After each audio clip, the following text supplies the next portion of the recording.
السلام علیکم ورحمۃ اللہ وبرکاتہ۔ الحمد للہ والصلاۃ والسلام علی رسول اللہ، اما بعد۔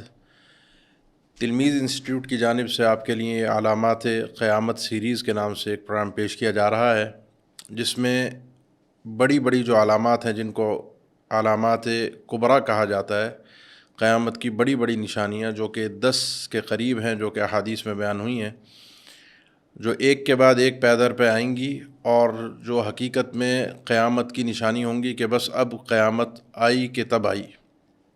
اس سے پہلے چھوٹی چھوٹی علامات ہیں، اہل علم نے جو بھی قرآن و حدیث میں ان علامات کو بیان کیا گیا ہے، اس کو تقسیم کیا ہے کہ کچھ چھوٹی ہیں، کچھ وسطیٰ ہیں، کچھ کبریٰ ہیں۔ یہ اہل علم کی اپنی ایک اجتہادی تقسیم ہے، اس میں کوئی ایسا کفر یا اسلام کا معاملہ یا مسئلہ نہیں ہے کہ کسی علامت کو آگے پیچھے کرنے سے یا اس کو وسطیٰ میں یا کبریٰ میں ماننے سے ایمان پر فرق آ جائے گا۔ البتہ علامات پر یقین رکھنا، ان علامات کے وقوع پذیر ہونے کا ایمان رکھنا، یہ ہمارے ایمان بالغیب کا حصہ ہے۔ تو آئیے، آج جو موضوع میں نے بیان کرنا ہے وہ ہے دجال کے حوالے سے۔ ہمارے پچھلے پروگرام میں آپ مہدی کے حوالے سے سماعت فرما چکے ہیں، ان کے حوالے سے معلومات، ان کا کب آنا ہوگا، کیا صورتحال ہوگی، کیا معاملات ہوں گے، وہ سارا آپ نے تفصیل سے پچھلے پروگرام میں سماعت فرمایا۔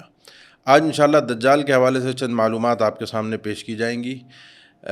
3 باتیں میں آغاز کرنے سے پہلے، دجال کے موضوع کو شروع کرنے سے پہلے 3 باتیں آپ کے سامنے رکھنا چاہتا ہوں۔ پہلی چیز یہ ہے کہ علامات قیامت میں ہر چیز بری، شر یا فتنہ نہیں ہے۔ یعنی ایسا نہیں ہے کہ جو بھی چیز قیامت کی علامات میں ذکر ہو وہ بری ہی سمجھی جائے گی، وہ فتنہ ہی سمجھی جائے گی، اس کو کفر سے ہی تعبیر کیا جائے گا یا وہ خطرناک ہوگی۔ عیسیٰ علیہ السلام کا نزول علامات قیامت میں ہے، لیکن وہ ایک نبی ہیں اور امتی کے طور پر آئیں گے اور دجال کو قتل کریں گے، تو یہ ایک رحمت ہے۔ اکثر و بیشتر البتہ علامات فتنے کے تعلق سے بیان ہوئی ہیں قیامت کی، لیکن کچھ علامات خیر اور بھلائی والی بھی ہیں، ضروری نہیں ہے کہ اس میں شر پایا جائے۔ دوسرا، جو ہمارا ایمان ہے علامات قیامت پر، ان نشانیوں پر، یہ ایمان بالغیب ہے، ایمان بالغیب کا حصہ ہے۔ بالغیب کا مطلب یہ ہے کہ ہم نے ان کو یا ان امور کو، ان چیزوں کو حواس سے ان کا مشاہدہ نہیں کیا۔ ہمارے حواس خمسہ ہیں، ہم دیکھ سکتے ہیں، سن سکتے ہیں، چکھ سکتے ہیں۔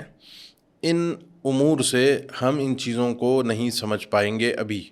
جب وقوع پذیر ہوں گی، جس کے سامنے ہوں گی، وہ اپنی آنکھوں سے دیکھ رہا ہوگا، وہ اپنے کانوں سے سن رہا ہوگا، یقیناً وہ اس کا ایمان بالمشاہدہ ہوگا۔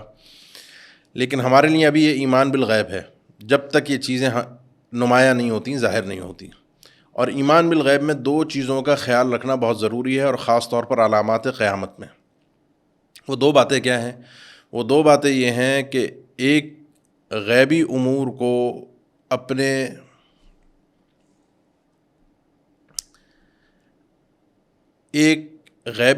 کو اپنے معاملات پر، اپنے حاضر پر قیاس کر کے سمجھنا، یہ درست نہیں ہے۔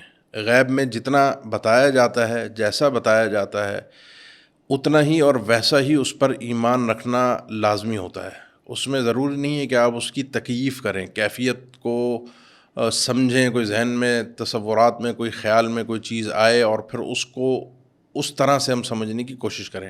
اس کے ساتھ جو دوسری چیز ہے، وہ جب ہم ملا لیں گے تو آپ کو اچھی طرح بات سمجھ میں آ جائے گی، اور وہ ہے حقیقت اور مجاز۔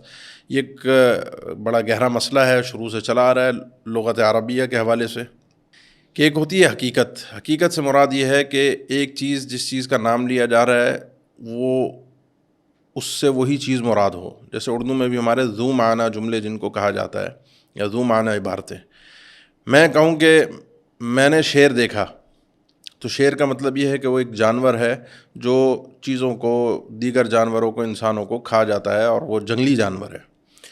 جب میں کہوں کہ میں نے کل ایک شیر کو بہادری کے ساتھ روڈ پر لڑتے ہوئے دیکھا، جس کا مطلب یہ ہے کہ وہ شیر نہیں تھا، وہ کوئی انسان تھا، اور اس انسان کو میں نے بہادری کے ساتھ لڑتے ہوئے دیکھا۔ یہ بہادری مشابہت ہے شیر میں اور اس آدمی میں، شجاعت جس کو کہا جاتا ہے، اس کو مجاز کہتے ہیں جب انسان پر شیر کا اطلاق ہو۔ تھوڑی سی بات گہری ہے، جو طلبہ ہیں وہ ان چیزوں کی تفاصیل کو جانتے ہیں. میں اب تھوڑے سے وقت میں اتنی تفصیل میں نہیں جا سکتا کیونکہ موضوع ہمارا دوسرا ہے. بتانے کا مقصد یہ ہے کہ قرآن و حدیث میں اگر کہیں ایمان بالغیب سے جو چیزیں تعبیر ہوئی ہیں ان کی تفسیر جب ہم کر رہے ہوتے ہیں تو عام طور پہ آج ہم جس زمانے میں جی رہے ہیں، یہ 21ویں صدی ہے، اپنے ملک کے حساب سے، اپنے حالات کے حساب سے ہم سارا قرآن و حدیث یہی سمجھتے ہیں کہ وہ آیا ہی مثال کے طور پہ پاکستان کے لیے ہیں، ہندوستان کے لیے ہیں. جو جہاں رہتا ہے وہ سمجھتا ہے کہ قرآن و حدیث سارا یہیں فٹ آ رہا ہے. کوئی فتنے کی حدیثیں وہ یہیں آ رہی ہیں، حکمرانوں کی حدیثیں وہ یہیں پر فٹ آتی ہیں. جو حدیث ہے وہ ہم سمجھتے ہیں وہ سب کی سب یہیں پر فٹ آ رہی ہوتی ہیں. یہ ہماری کم عقلی اور بے وقوفی کی عام طور پہ دلیل ہوتی ہے. جیسے مثال کے طور پہ کہنا، آج کے دور کے حالات کو آپ دیکھتے ہوئے کہیں کہ کئی موقوف روایات میں صحابہ اکرام نے تذکرہ کیا کہ دجال کے پاس جو سواری ہوگی اس کا ایک گدھا ہوگا، اس کی اسپیڈ کا بھی تذکرہ ہے، اس کے دیگر اوصاف کا بھی تذکرہ ہے. اب اس گدھے کی تعبیر ہم یوں کریں کہ وہ گدھا کوئی ہوائی جہاز ہے، یا اللہ کے نبی صلی اللہ علیہ وسلم جو سفر معراج پر یا سفر اسراء جو ان کا تھا جس میں براق سواری کا تذکرہ ہے، جس کا ایک قدم اتنا دور اٹھتا تھا کہ منتہا البصر، جہاں تک اس کی نگاہ ہوتی تھی وہاں پر اس کا قدم جا کر ٹھہرتا تھا، اور اگلا قدم اس کی اگلی نگاہ کے اختتام پر ہوتا تھا. یعنی اتنی اسپیڈ والا جانور تھا. لیکن اب ہم یہ کہیں کہ یہ ہوائی جہاز یا راکٹ یا کوئی اس طرح کی ایجاد تھی جس پر آپ صلی اللہ علیہ وسلم نے سفر کیا. یا دجال آئے گا تو اس کا جو سواری ہوگی اس کے گدھا نہیں ہوگا، وہ اس کی سواری بھی اسی نوعیت کی ہوگی جس کو آپ ہوائی جہاز سے تعبیر کریں. تو یہ آج کے زمانے کی حساب سے ہم نے آج جو دیکھا تو اپنے ماضی کو بھی آج سے ہم سمجھ رہے ہوتے ہیں اور اپنے مستقبل کو بھی آج سے ہم سمجھ رہے ہوتے ہیں. مستقبل کے حساب سے ہوگا، ماضی کے حساب سے تھا. میں آج میں جی رہا ہوں، مستقبل میں کیا کیا ایجادات ہوں گی یہ ابھی میرے علم میں نہیں ہے. اور جب وہ ایجادات ہو جائیں گی تو ہو سکتا ہے یہ ہوائی جہاز بہت چھوٹی سی سواری بن کے رہ جائے، اور اس وقت دنیا میری ان تعبیرات پر ہنسے کہ میں نے کیا کیا دین کی تشریح اور تعبیرات میں باتیں کہہ دی تھیں. جس طرح آج بھی لوگ پرانے 100 سال 200 سال پہلے لوگوں کی اس طرح کی تشریحات پر ہنستے ہیں جو انہوں نے اس طرح کے معاملات میں پیش کی. غیب ہے، غیب میں حقیقت کے حساب سے ہی چیزوں کو سمجھنا چاہیے. مجاز اس وقت لیا جائے گا جب کوئی اشارہ ہو. اشارے کے بغیر، کنایے کے بغیر، قرینے کے بغیر مجاز کی تعبیر قابل قبول نہیں ہوتی، نہ عربی زبان میں نہ شریعت میں. جن اہل علم کے نزدیک مجاز معتبر ہے. آخری بات یہ ہے کہ ان چیزوں کی جب تفصیلات بیان کی جاتی ہیں، جیسے دجال کا موضوع ہے یا دیگر مواضیع ہیں، قرب قیامت کے احوال ہیں، تو لوگ کہتے ہیں مولویوں کو ان چیزوں کی تفسیرات کا کہاں پتہ، تعبیرات کا کہاں پتہ. مولوی تو ہوتے ہیں لکیر کے فقیر، جو بتا دیا گیا بس وہ کہتے ہیں ایسے چلنا ہے، ایسے ہوگا، یہ معاملہ ہوگا. تو عرض یہ ہے کہ ان معاملات میں خاص طور پر جو ایمان بالغیب کے معاملات ہوتے ہیں نا، ان میں عافیت اور ایمان کی سلامتی کا راستہ ہی لکیر کا فقیر ہونا ہے. جیسا بتایا گیا آپ ویسا ہی ایمان رکھیں اور اتنا ہی ایمان رکھیں. یہی میرے اور آپ کی ایمان کی سلامتی ہے. اس کی تعبیرات، تفسیرات، توجیحات اور اس کے مفاہیم کو سمجھنے کے لیے ہم جو تکییف کرتے ہیں، کیفیت بیان کرتے ہیں، یہ چیز میرے ایمان کے لیے خطرہ بن جاتی ہے. وہ تکییف میری ہوتی ہے، وہ حقیقت میں ہو سکتا ہے ویسے ہی ہو، ممکن ہے کہ وہ ویسے نہ ہو. اور یہ چیز ہم اسماء و صفات کے باب میں بھی اس چیز کو بیان کرتے ہیں، کیونکہ اللہ تعالیٰ کے اسماء و صفات بھی ایمان بالغیب سے تعلق رکھتے ہیں. ان میں بھی جو بات جتنی بتائی گئی ہے اسی طرح سے اس پر ایمان رکھنا ہے.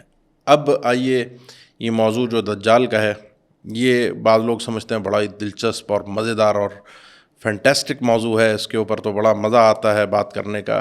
تو میرے بھائی، یہ ایمان کے لیے انتہائی خطرناک موضوع ہے. آپ کا اور میرا ایمان، اللہ کے نبی صلی اللہ علیہ وسلم سے پناہ مانگتے تھے دجال سے. آگے ہم جب ابھی سمجھیں گے، آپ کے سامنے یہ چیزیں بیان ہوں گی تو آپ کو پتہ چلے گا. تو یہ کوئی بڑا مزیدار موضوع نہیں ہے، یہ بڑا اہم ہے اور سمجھنے کا، علم و عمل سے تعلق رکھنے والی چیز ہے. اس کو مزے لینے کے لیے نہ سنیے گا اور نہ سمجھیے گا.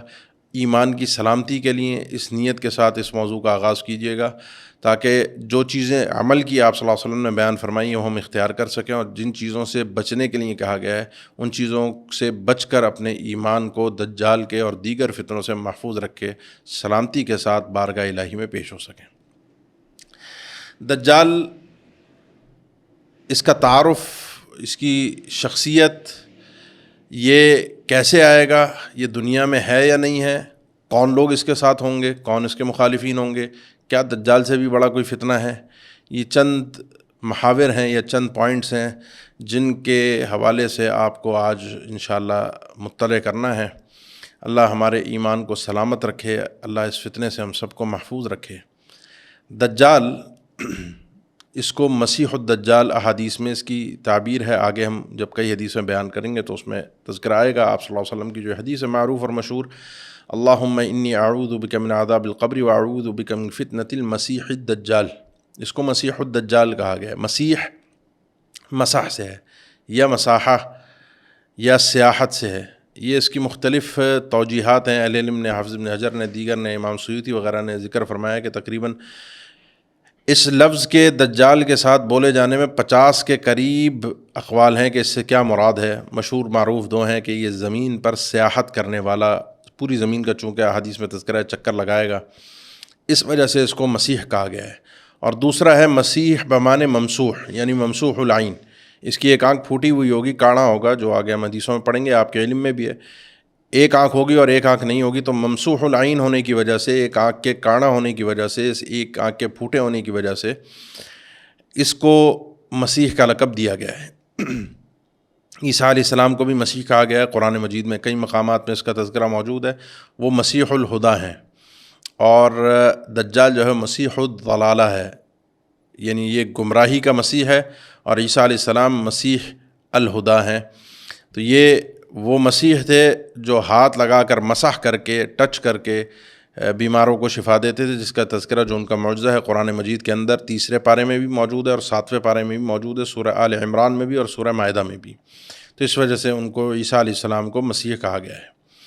اس کا نام جو دجال ہے، جو کہ کئی ایک احادیث میں مذکور ہے، تو دجال دجل سے ہے، اور دجل کہتے ہیں بڑی مہارت اور خوبصورتی کے ساتھ، فنکاری کے ساتھ، حق کو باطل کے ساتھ اس طرح سے ملا دیا جائے، مکس کر دیا جائے سامنے والے کے لیے کہ حق واضح ہی نہ رہے۔ کسی بھی اوریجنل چیز کو، صحیح چیز کو، 1 نمبر چیز کو خراب چیز کے ساتھ، 2 نمبر چیز کے ساتھ ایسا مکس کیا جائے کہ وہ اصلی چیز اپنی شناخت کھو دے اور سامنے والا سب چیزوں کو درست سمجھنا شروع ہو جائے۔ یہ ہے حقیقت میں عربی زبان میں دجال کا معنی۔ تو یہ ایمان کے لیے اتنا بڑا فتنہ ہے کہ اتنا بڑا دجل ہے کہ اس کے لیے مبالغے کا صیغہ فعال دجال استعمال کیا گیا ہے، کہ حق و باطل کو کس طریقے سے خلط ملط کر کے پیش کرے گا، کس طریقے سے ایمان کی آزمائش ہوگی۔ اللہ ہی جس کو محفوظ رکھے، صرف اور صرف وہی بچ سکتا ہے۔ تو آئیے اب اپنے اگلے محور کی طرف ہم منتقل ہوتے ہیں، جس میں ہماری گفتگو کا محور یہ ہے کہ یہ دجال ہوگا کیسے، کیونکہ اس کو پہچاننا ضروری ہے، اس کی شناخت ضروری ہے، اور یہ شناخت اس لیے ہے تاکہ ہم اس کے فتنے سے بچ سکیں، کوئی دلچسپی کے لیے نہیں ہے۔ سیدنا حذیفہ ابن یمان رضی اللہ تعالیٰ عنہ اللہ کے نبی صلی اللہ علیہ وسلم سے جو فتنوں کے متعلق، شر کے متعلق پوچھا کرتے تو یہ فرماتے تھے، لوگوں کے سوال خیر کے ہوتے تھے، میرے سوال شر کے متعلق ہوتے تھے، اور وہ اس لیے ہوتے تھے تاکہ میں ان برائیوں سے، ان شرور سے اپنے آپ کو محفوظ رکھ سکوں۔ تو دجال کا تعارف بھی اس لیے پیش کیا جا رہا ہے تاکہ میں اور آپ اپنے آپ کو ایسی شخصیت سے محفوظ رکھ سکیں، بچا کے رکھ سکیں، اپنے ایمان کو سلامتی کے ساتھ رکھیں۔ تو آئیے اس کے لیے جو احادیث میں باتیں بیان ہوئی ہیں، اس کا جو حلیہ بیان ہوا ہے، اس کا جو جسامت کا اور دیگر معاملات کا، دیگر علامات کے حوالے سے، تو ان کو تفصیل کے ساتھ اب آپ کے سامنے بیان کیا جاتا ہے۔ دجال کے متعلق آپ کے سامنے میں 4 حدیثیں رکھوں گا حوالوں کے ساتھ، ان کا مفہوم پہلے حدیثیں آپ کے سامنے پیش کر کے ان کا جو مفہوم ہے پھر خلاصتاً وہ آپ کے سامنے رکھوں گا کہ ان حدیث سے دجال کا حلیہ عام الفاظ میں کیا ثابت ہوتا ہے۔ تو 4 حدیثوں میں پہلی حدیث سنن نبی داؤد کی، اللہ کے نبی صلی اللہ علیہ وسلم کا فرمان ہے، ان مسیح الدجال رجل قصیر افحج جعد اعور مطموس العین لیس بناتئۃ ولا حجرا فان البس علیکم فاعلموا ان ربکم لیس باعور۔ مسیح دجال نمبر 1 ٹھگنے قد والا ہوگا، قد اس کا چھوٹا ہوگا، اس کی پنڈلیاں ٹیڑھی اور باہر کی طرف نکلی ہوں گی، پیر یعنی پنڈلیاں جو ہیں وہ ٹیڑھی نما ہوں گی، بال اس کے گھنگریالے، اور آگے حدیثوں میں اس کی وجہ سے گھنے اور گھنگریالے اور سخت قسم کے بال ہوں گے، ایک آنکھ سے کانا ہوگا، اس آنکھ کی تفصیل آگے حدیث میں آ رہی ہے، نہ یہ آنکھ ابری ہوئی ہوگی نہ بالکل دھسی ہوئی ہوگی، بلکہ انگور کی دانے کی کیفیت کی طرح آپ صلی اللہ علیہ وسلم نے بیان فرمایا کہ اگر تمہیں کوئی بات لبس ہو جائے، کیونکہ اس کے پاس بڑی خداداد صلاحیتیں ہوں گی جن کا تذکرہ آگے آ رہا ہے، تو ایک بات یاد رکھنا، تمہارا رب اعور نہیں ہے، تمہارا رب کانا نہیں ہے، یہ دجال جو ہے وہ کانا ہے، اس کی ایک آنکھ مٹی ہوئی ہے۔ یہ سنن ابی داؤد کی 4320 حدیث ہے۔ دوسری حدیث ہے آپ صلی اللہ علیہ وسلم کا فرمان ہے، صحیح بخاری کی 7128، بینما انا نائم اطوف بالکعبہ، یہ آپ صلی اللہ علیہ وسلم کے خواب کا تذکرہ ہے کہ میں خواب میں سویا ہوا تھا اور اس میں نے دیکھا میں کعبہ کا طواف کر رہا ہوں کہ ایک صاحب جو گندم گو تھے اور ان کے سر کے بال سیدھے تھے، سر سے پانی ٹپک رہا تھا، ان پر میری نظر پڑی تو میں نے پوچھا یہ کون ہے؟ میرے ساتھ لوگوں نے بتایا کہ عیسیٰ ابن مریم علیہ السلام ہے۔ پھر میں نے مڑ کر دیکھا تو موٹے شخص پر نظر پڑی جو سرخ تھا، اس کے بال گھنگریالے تھے، ایک آنکھ کا کانا تھا، اس کی ایک آنکھ انگور کی طرح اٹھی ہوئی تھی، یعنی بالکل جیسے بالکل اسٹریٹ آنکھ ہے، سفیدی ہے، اور آگے حدیثوں میں مزید وضاحت آئے گی۔ وہ اس سے دیکھ نہیں سکتا۔ تو میں نے پوچھا یہ کون ہے؟ فرمایا کہ یہ دجال ہے۔ یہ صحیح بخاری کی حدیث ہے۔ تیسری حدیث جو ہے وہ صحیح مسلم کی ہے، 2934 اس کا نمبر ہے۔ آپ صلی اللہ علیہ وسلم نے فرمایا کہ دجال کی بائیں آنکھ بھی عیب دار ہوگی، بال گھنے اور گچھے دار ہوں گے، اس کے ہمراہ ایک جنت ہوگی اور ایک دوزخ ہوگی، اور جو اس کی جہنم یعنی دوزخ ہے وہ حقیقت میں جنت ہے، اور جو اس کی جنت ہے وہ حقیقت میں جہنم ہے۔ اس میں اس کی جو بائیں آنکھ ہے اس کا تذکرہ ہے، دیگر روایات میں دائیں آنکھ کا بھی تذکرہ ہے، تو اس کی وضاحت بھی آگے آ رہی ہے، انشاءاللہ میں پیش کرتا ہوں۔ چوتھی حدیث ہے صحیح مسلم کی 2933 نمبر اس کا حدیث ہے، ما من نبی الا وقد انذر امته الاعور الكذاب الا انه اعور وان ربكم ليس باعور ومكتوب بين عينيه کافارا یا کفارا یا کافر۔ کوئی نبی نہیں گزرا مگر اس نے اپنی امت کو اس کان دجال کذاب سے ڈرایا ہے، یعنی ہر نبی اپنی امت میں اس فتنے سے ڈراتا ہوا ہے۔ یہ اس کا معنی یہ ہے کہ اول تا آخر ایمان کے لیے سب سے خطرناک ترین فتنہ یہ دجال کا فتنہ ہوگا۔ یاد رکھو وہ کانا ہے، جبکہ تمہارا رب عزت اور جلال والا رب جو ہے وہ کانا نہیں ہے۔ اس دجال کی دونوں آنکھوں کے درمیان کافارا یعنی اوپر کی جانب پیشانی کی جانب لکھا ہوگا، اور آگے حدیثوں میں وضاحت ہے ہر مومن اس کو پڑھے گا، چاہے وہ مومن لکھنا پڑھنا جانتا ہو یا نہ جانتا ہو۔ یا کافر لکھا ہوگا ڈائریکٹ لفظ، یا کافارا کفارا یہ لفظ لکھا ہوگا الگ الگ ٹکڑوں میں، جس طرح حدیث میں بیان ہوا ہے۔ تو ان حدیثوں سے جو ہم نے بات کو سمجھا وہ یہ ہے، خلاصہ اس کا یہ ہے کہ ایک تو اس کا قد چھوٹا ہوگا۔ آگے ایک حدیث ہم آخر میں پیش کریں گے، حدیث جساسہ جس کو کہا جاتا ہے، تمیم داری رضی اللہ تعالیٰ عنہ کی ملاقات کا تذکرہ ہے دجال کے ساتھ۔ اس حدیث میں اس کے قد کو کافی لمبا ذکر کیا گیا ہے کہ وہ بہت بڑا اور قد آور انسان ہے، جو سیدنا تمیم داری نے جس کا تذکرہ کیا، وہ حدیث آخر میں انشاءاللہ تفصیل کے ساتھ پیش کرتے ہیں، اور اس کو مضبوطی کے ساتھ باندھا گیا ہے۔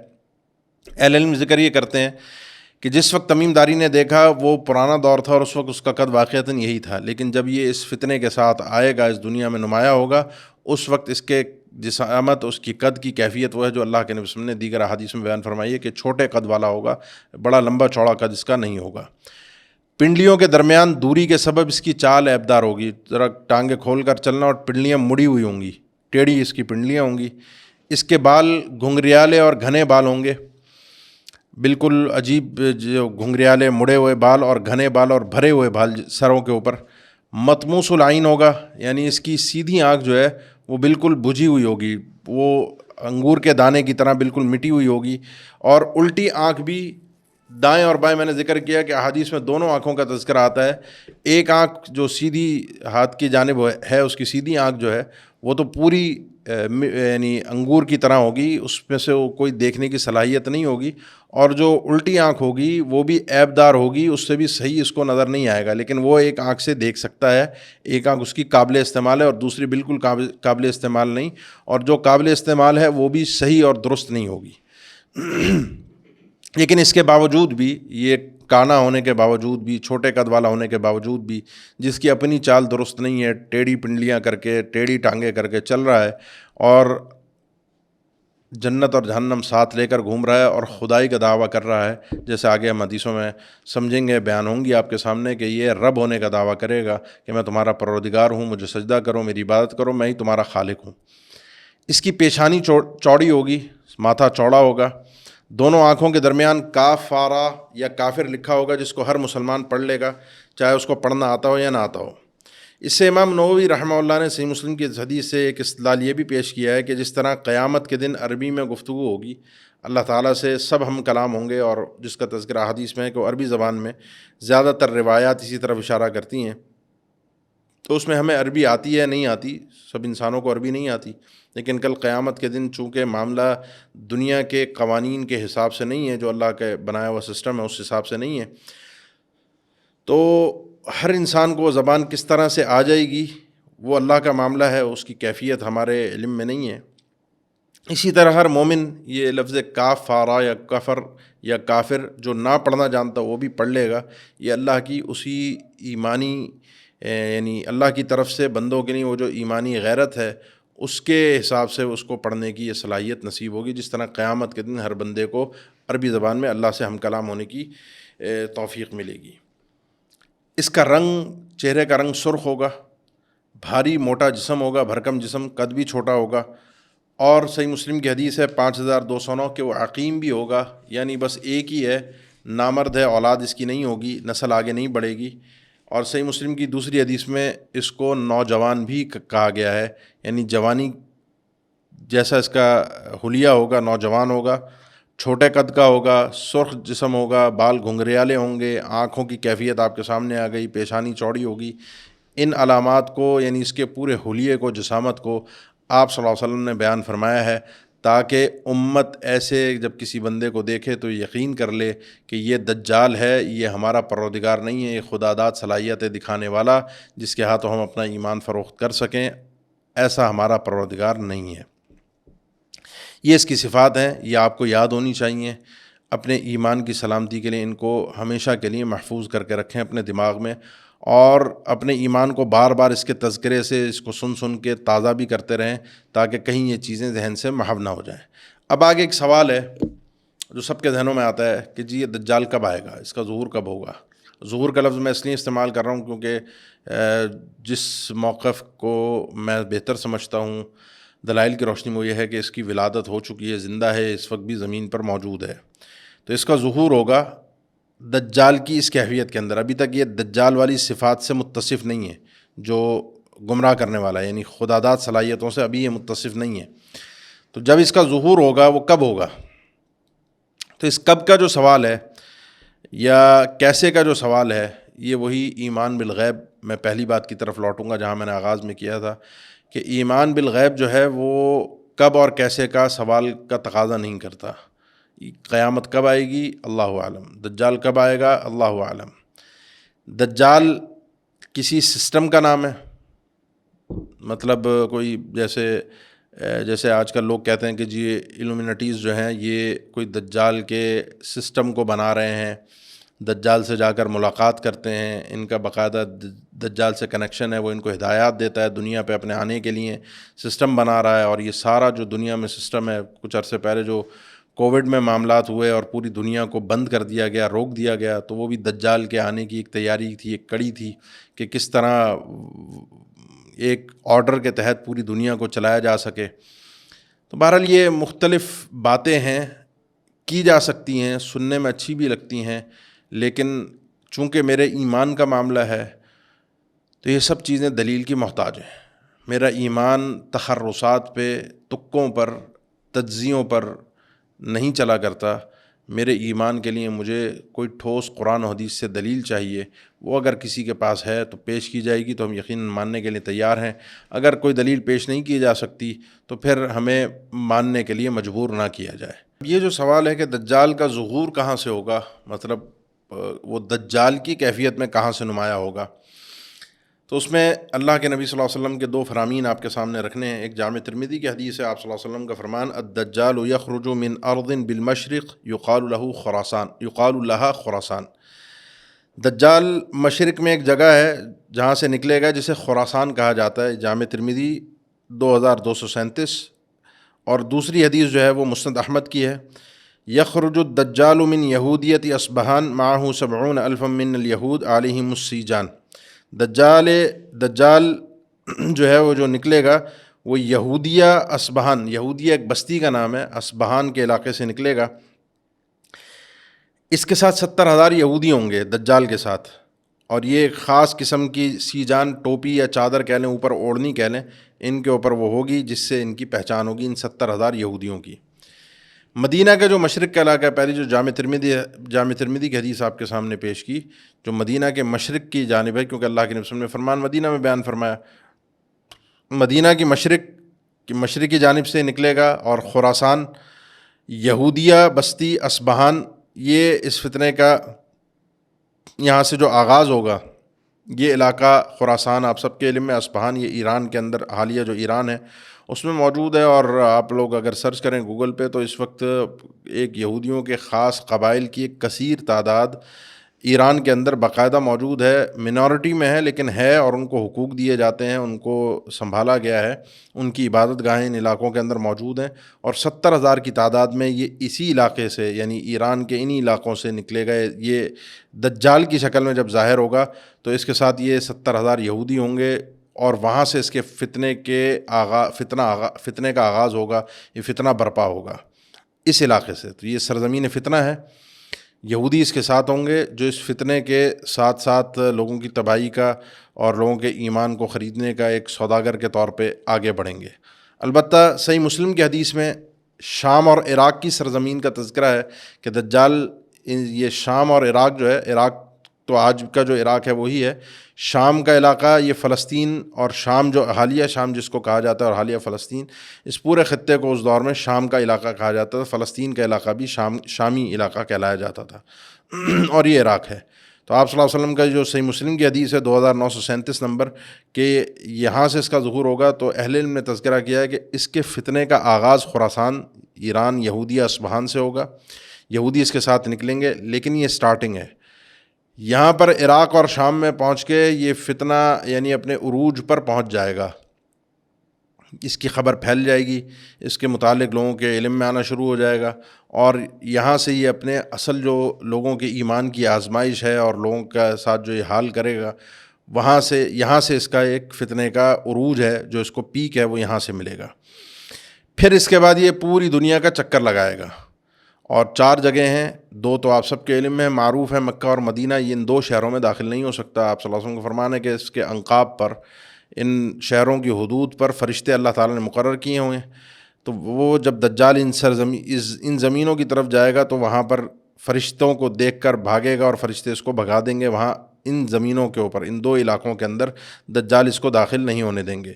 اس کے علاوہ مسند احمد کی حدیث میں جو ہے وہ مسجد اقصیٰ کا تذکرہ ملتا ہے، اور کوہ طور کا تذکرہ ملتا ہے کہ ان 2 بابرکت جگہوں پر بھی دجال داخل نہیں ہو سکتا، کیونکہ مسجد اقصیٰ کو بھی الذی بارکنا حولہ قرآن مجید میں بابرکت زمین کہا گیا ہے۔ سرزمین فلسطین کو 3 مقامات پہ قرآن مجید میں بابرکت سرزمین قرار دیا گیا ہے، اور کوہ طور کو بھی اللہ تعالیٰ نے انک بالوادی المقدس طویٰ، یہ جب موسیٰ علیہ السلام اللہ سے ملاقات کے لیے اس جگہ پر پہنچے تھے تو اللہ تعالیٰ نے موسیٰ علیہ السلام سے کہا، سورہ طٰہٰ کی آیت ہے، فَاخْلَعْنَا عَلَيْكَ إِنَّكَ بِالْوَادِ الْمُقَدَّسِ طویٰ، آپ بڑی بابرکت مقدس وادی کے اندر ہیں، یہ کوہ طور کی وادی ہے۔ تو ان 4 جگہوں پر وہ نہیں آئے گا۔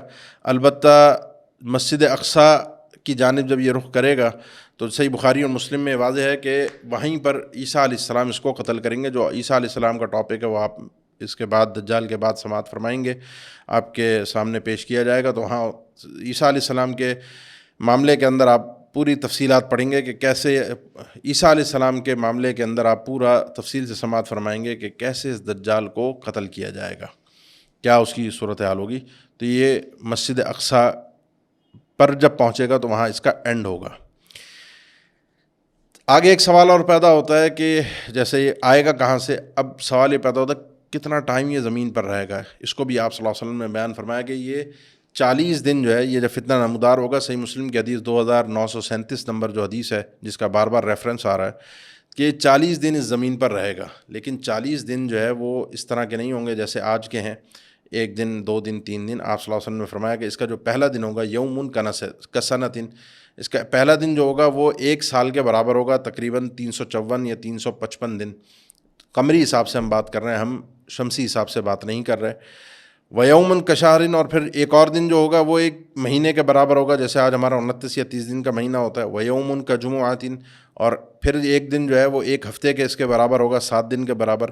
وسائر ایامہ کا ایامکم، اور اس کے بقیہ دن جو ہوں گے، یعنی یہ 3 دن اسٹارٹنگ کے ایسے گزریں گے، اور باقی 37 دن وہ تمہارے عام دنوں کی طرح، جس طرح ایک ایک دن کر کے ہم گزارتے ہیں، اس طرح سے آپ صلی اللہ علیہ وسلم نے فرمایا کہ ہمارے گزریں گے۔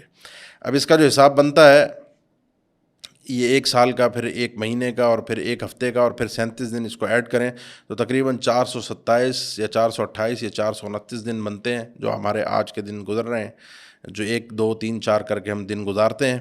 تو یہ سال اور مہینوں کے جو اختلاف ہے ان کو سامنے رکھ کر 427 428 یا 429 دن یہ بنیں گے، اور یہ اتنے دن زمین پر رہ کر اپنا فتنہ برپا کرے گا، لوگوں کو آزمائش میں ڈالے گا، لوگوں کے ساتھ جو اس کے معاملات ہیں وہ چلیں گے، اور ایسا فتنہ جو خلق آدم سے، جب سے انسانیت کا آغاز ہوا، آدم علیہ السلام کی پیدائش ہوئی اور آخری انسانی زمین پر آئے گا، ایسا فتنہ، ایسی آزمائش ایمان کی اس طرح کی کبھی انسانیت نے نہیں دیکھی ہوگی۔ اور اس کا ملاحظہ آپ یوں کر سکتے ہیں کہ اس کے فتنے میں، یعنی اللہ نے اس کو کیا صلاحیت دی ہوگی آزمائش کے لیے، مومن، مسلمان، نان مسلم، کافر، یہودی، ان سب کی آزمائش ہے اس میں، اور اس کو جو صلاحیتیں دی گئی ہیں وہی اس کی آزمائش ہے۔ وہ صلاحیتیں کیا ہیں؟ قاضی عیاض رحمہ اللہ لکھتے ہیں کہ یہ ایک انسان ہوگا، پہلی چیز تو یہ بات آپ یاد رکھیے، کوئی سسٹم نہیں ہے، کوئی یعنی آج کے دور کی ترقی کو ہم کہہ لیں کہ یہی دجال ہے، ایسا نہیں ہے، یہ ایک باقاعدہ انسان ہے، اس کا وجود ہے، جس طرح ہم نے اس کی صفات پڑھی ہیں۔ اللہ تعالیٰ نے اس کو کچھ خصوصی صلاحیتیں جب اس کا فتنے کا ظہور ہوگا اس وقت دی ہیں، یعنی سٹارٹنگ یا پہلے آنا، آگے ہم پڑھیں گے، آگے ہم بیان کرتے ہیں آپ کے سامنے، سے امام ابن کثیر رحمہ اللہ نے ذکر فرمایا کہ یہ آتے ہی کوئی ربوبیت یا الوہیت کا دعویٰ نہیں کرے گا، میں تمہارا الہ ہوں، میں تمہارا رب ہوں، میں تمہارا خالق ہوں، ایسا نہیں ہے۔ یہ جب آئے گا تو ایک بادشاہ کی شکل میں آئے گا، پھر سٹارٹنگ میں اس کے بعد نبوت کا دعویٰ ہوگا، اور اس کے بعد یہ خدائی کا دعویٰ کرے گا جب اس کو یہ صلاحیتیں ملیں گی۔ ان صلاحیتوں میں کیا ہے جو ہم پیچھے بھی ایک حدیث پڑھ کر آئے ہیں، اس کے فتنے، یعنی کیا یہ آزمائش لے کر آئے گا، مومن کو کس طرح سے آزمایا جائے گا۔ تو اس میں جو صحیح مسلم کی حدیث ہم پیچھے پڑھ کر آئے ہیں، جس کا تو اس میں صحیح مسلم کی حدیث کا ہم نے پیچھے تذکرہ کیا ہے، 2934 نمبر حدیث ہے۔ نبی کریم صلی اللہ علیہ وسلم نے فرمایا معہ جنت و النار، اس کے ساتھ جنت اور جہنم ہوگی، یعنی جنت اور جہنم جس کا تذکرہ ہم قرآن مجید میں پڑھتے ہیں، ایک تصور ہمارے ذہن میں آ جاتا ہے، جنات تجری من تحتها الانہار، اور جہنم کے مختلف عذابوں کا تذکرہ ہمارے سامنے آتا ہے، وہ یہ ساتھ ساتھ لے کر چل رہا ہوگا۔ اور جو اس کو رب مان لے گا کہ ہاں تو خدا ہے، تو ہی رب ہے، تو ہی الہ ہے، تو ہی اللہ ہے جس نے ہمیں پیدا کیا ہے، وہ اس کو جنت میں بھیجے گا، اور جو جیسی اس کی جنت میں جائے گا وہ حقیقت میں عذاب ہے، وہ حقیقت میں جہنم ہے۔ اور اس کی جو جہنم ہے، جو اس کو نہیں مانے گا، آگے تذکرہ آ رہا ہے ایک بندے کا، جو اس کو تسلیم نہیں کرے گا خدا کے طور پہ، اس کو یہ اپنی جہنم میں ڈالے گا، اور اس کی جو جہنم ہے وہ حقیقت میں رب تعالیٰ کی جنت ہے۔ یہ اس کے ساتھ ایک بہت بڑا فتنہ ہوگا۔ نمبر 2، اس کے ساتھ پانی کی نہریں اور روٹی کے پہاڑ ہوں گے۔ صحیح بخاری کی حدیث 7211 کہ یہ اپنے ساتھ جو ہے نہریں بھی لے کر، پانی بھی سارا ساتھ لے کر چلے گا، اور روٹیوں کے پہاڑ لے کر چلے گا۔ یہاں پر آپ کے سامنے اس وقت رک کر میں آپ کے سامنے ایک بات آپ کو سمجھا دوں کہ یہ نہریں اور روٹی کے پہاڑ یہ حقیقی ہوں گے، ایسا نہیں ہے کوئی اس کو کوئی تصورات آپ سمجھیں۔ میں اس کی آپ کو 2 باتیں تذکرہ کرتا ہوں آپ کے سامنے اس کنڈیشن کو سمجھنے کے لیے۔ ابھی سویڈن یا ناروے، مجھے ذہول ہو رہا ہے اس نام کا، آپ لوگ اگر گوگل کریں گے تو آپ کو یہ بات مل جائے گی۔ یہ کچھ سالوں پہلے جو بل گیٹس ہیں مائکروسافٹ کے بانی، اس نے ایک بینک بنایا ہے، یہ بڑی ٹھنڈی اور برفانی علاقہ ہے، وہاں پر ایک باقاعدہ سیف پلیس بنائی گئی ہے۔ دنیا سے جتنے اناج ہیں جو ہماری غذا ہے، چاول، گندم، دیگر سیڈز ہیں، ان کا بینک ہے۔ یہ سارے اناج لے جا کر وہاں پر سیو کیے جا رہے ہیں، ان کے دانوں کو سیو کیا جا رہا ہے کہ جس سے آگے پیداوار ہوتی ہے۔ اور مزے کی بات یہ ہے کہ اس وقت جو زراعت کے پیشے سے وابستہ ہیں ان میں سے کئی لوگوں سے آپ پوچھیں کہ اب امریکہ سے جو اس طرح کے جو زمین میں بوئے جانے والے بیج آ رہے ہیں، وہ اس قسم کے آ رہے ہیں کہ ان بیجوں کو آپ ایک دفعہ استعمال کر سکتے ہیں، ان سے ایک دفعہ جو اناج، پھل یا جو بھی آپ کی زمین کی زراعت اگنی ہے وہ ایک دفعہ اگے گی، اس کے بعد دیگر اس کے اندر بیج نہیں ہوں گے، کہ یا ہوں گے تو ان کے اندر وہ صلاحیت نہیں ہے کہ ان سے آپ دوبارہ کوئی اناج اگا سکیں۔ یعنی آپ ہر دفعہ اگر اناج لینا چاہیں، دانہ لینا چاہیں، بیج لینا چاہیں، تو آپ اس کو ہر دفعہ امریکہ سے لینے کے لیے امپورٹ کریں گے، اور جو بار بار پیدا کرنے والے دانے ہیں وہ ان کے پاس وہاں پر سیو کیے جا رہے ہیں۔ تو یہ حقیقت میں کیا ہوگا یہ تو اللہ بہتر جانتا ہے، میں کوئی اس کی تشریح نہیں کر رہا کہ کوئی بل گیٹس اس سسٹم کو بنا رہا ہے، کیا کر رہا ہے، اللہ عالم۔ میں نہ انکار کر رہا ہوں نہ اقرار کر رہا ہوں، لیکن میں آپ کو اس چیز کی وضاحت دے رہا ہوں کہ پانی اور روٹی یہ دنیا کی سب سے اہم ترین ضرورت ہے. اس کے بغیر آپ کے پاس دنیا کی کوئی بھی سہولت اور یہ چیزیں نہ ہو تو انسان بھوکا مر جائے گا, اور جس کے پاس یہ ہے اور کوئی سہولت نہیں ہو انسان زندہ رہ جائے گا.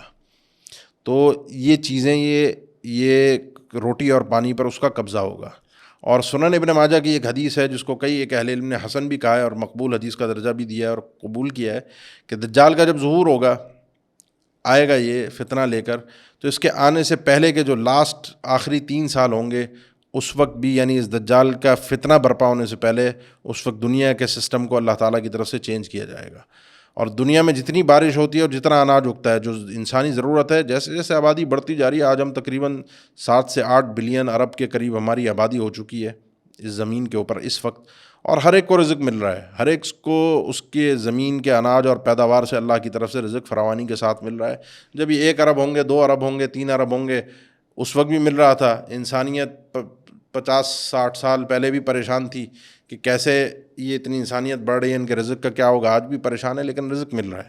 لیکن جب دجال کے فتنے کا ظہور ہوگا تو اس وقت 3 سال پہلے 1/3 1 تہائی پانی آسمان کا روک کر زمین کے اناج کو اللہ کی طرف سے روک دیا جائے گا. یعنی جتنا اناج اگتا ہے اور جتنی بارشیں ہوتی ہیں اس میں سے 1 تہائی روک دی جائے گی 3 سال پہلے.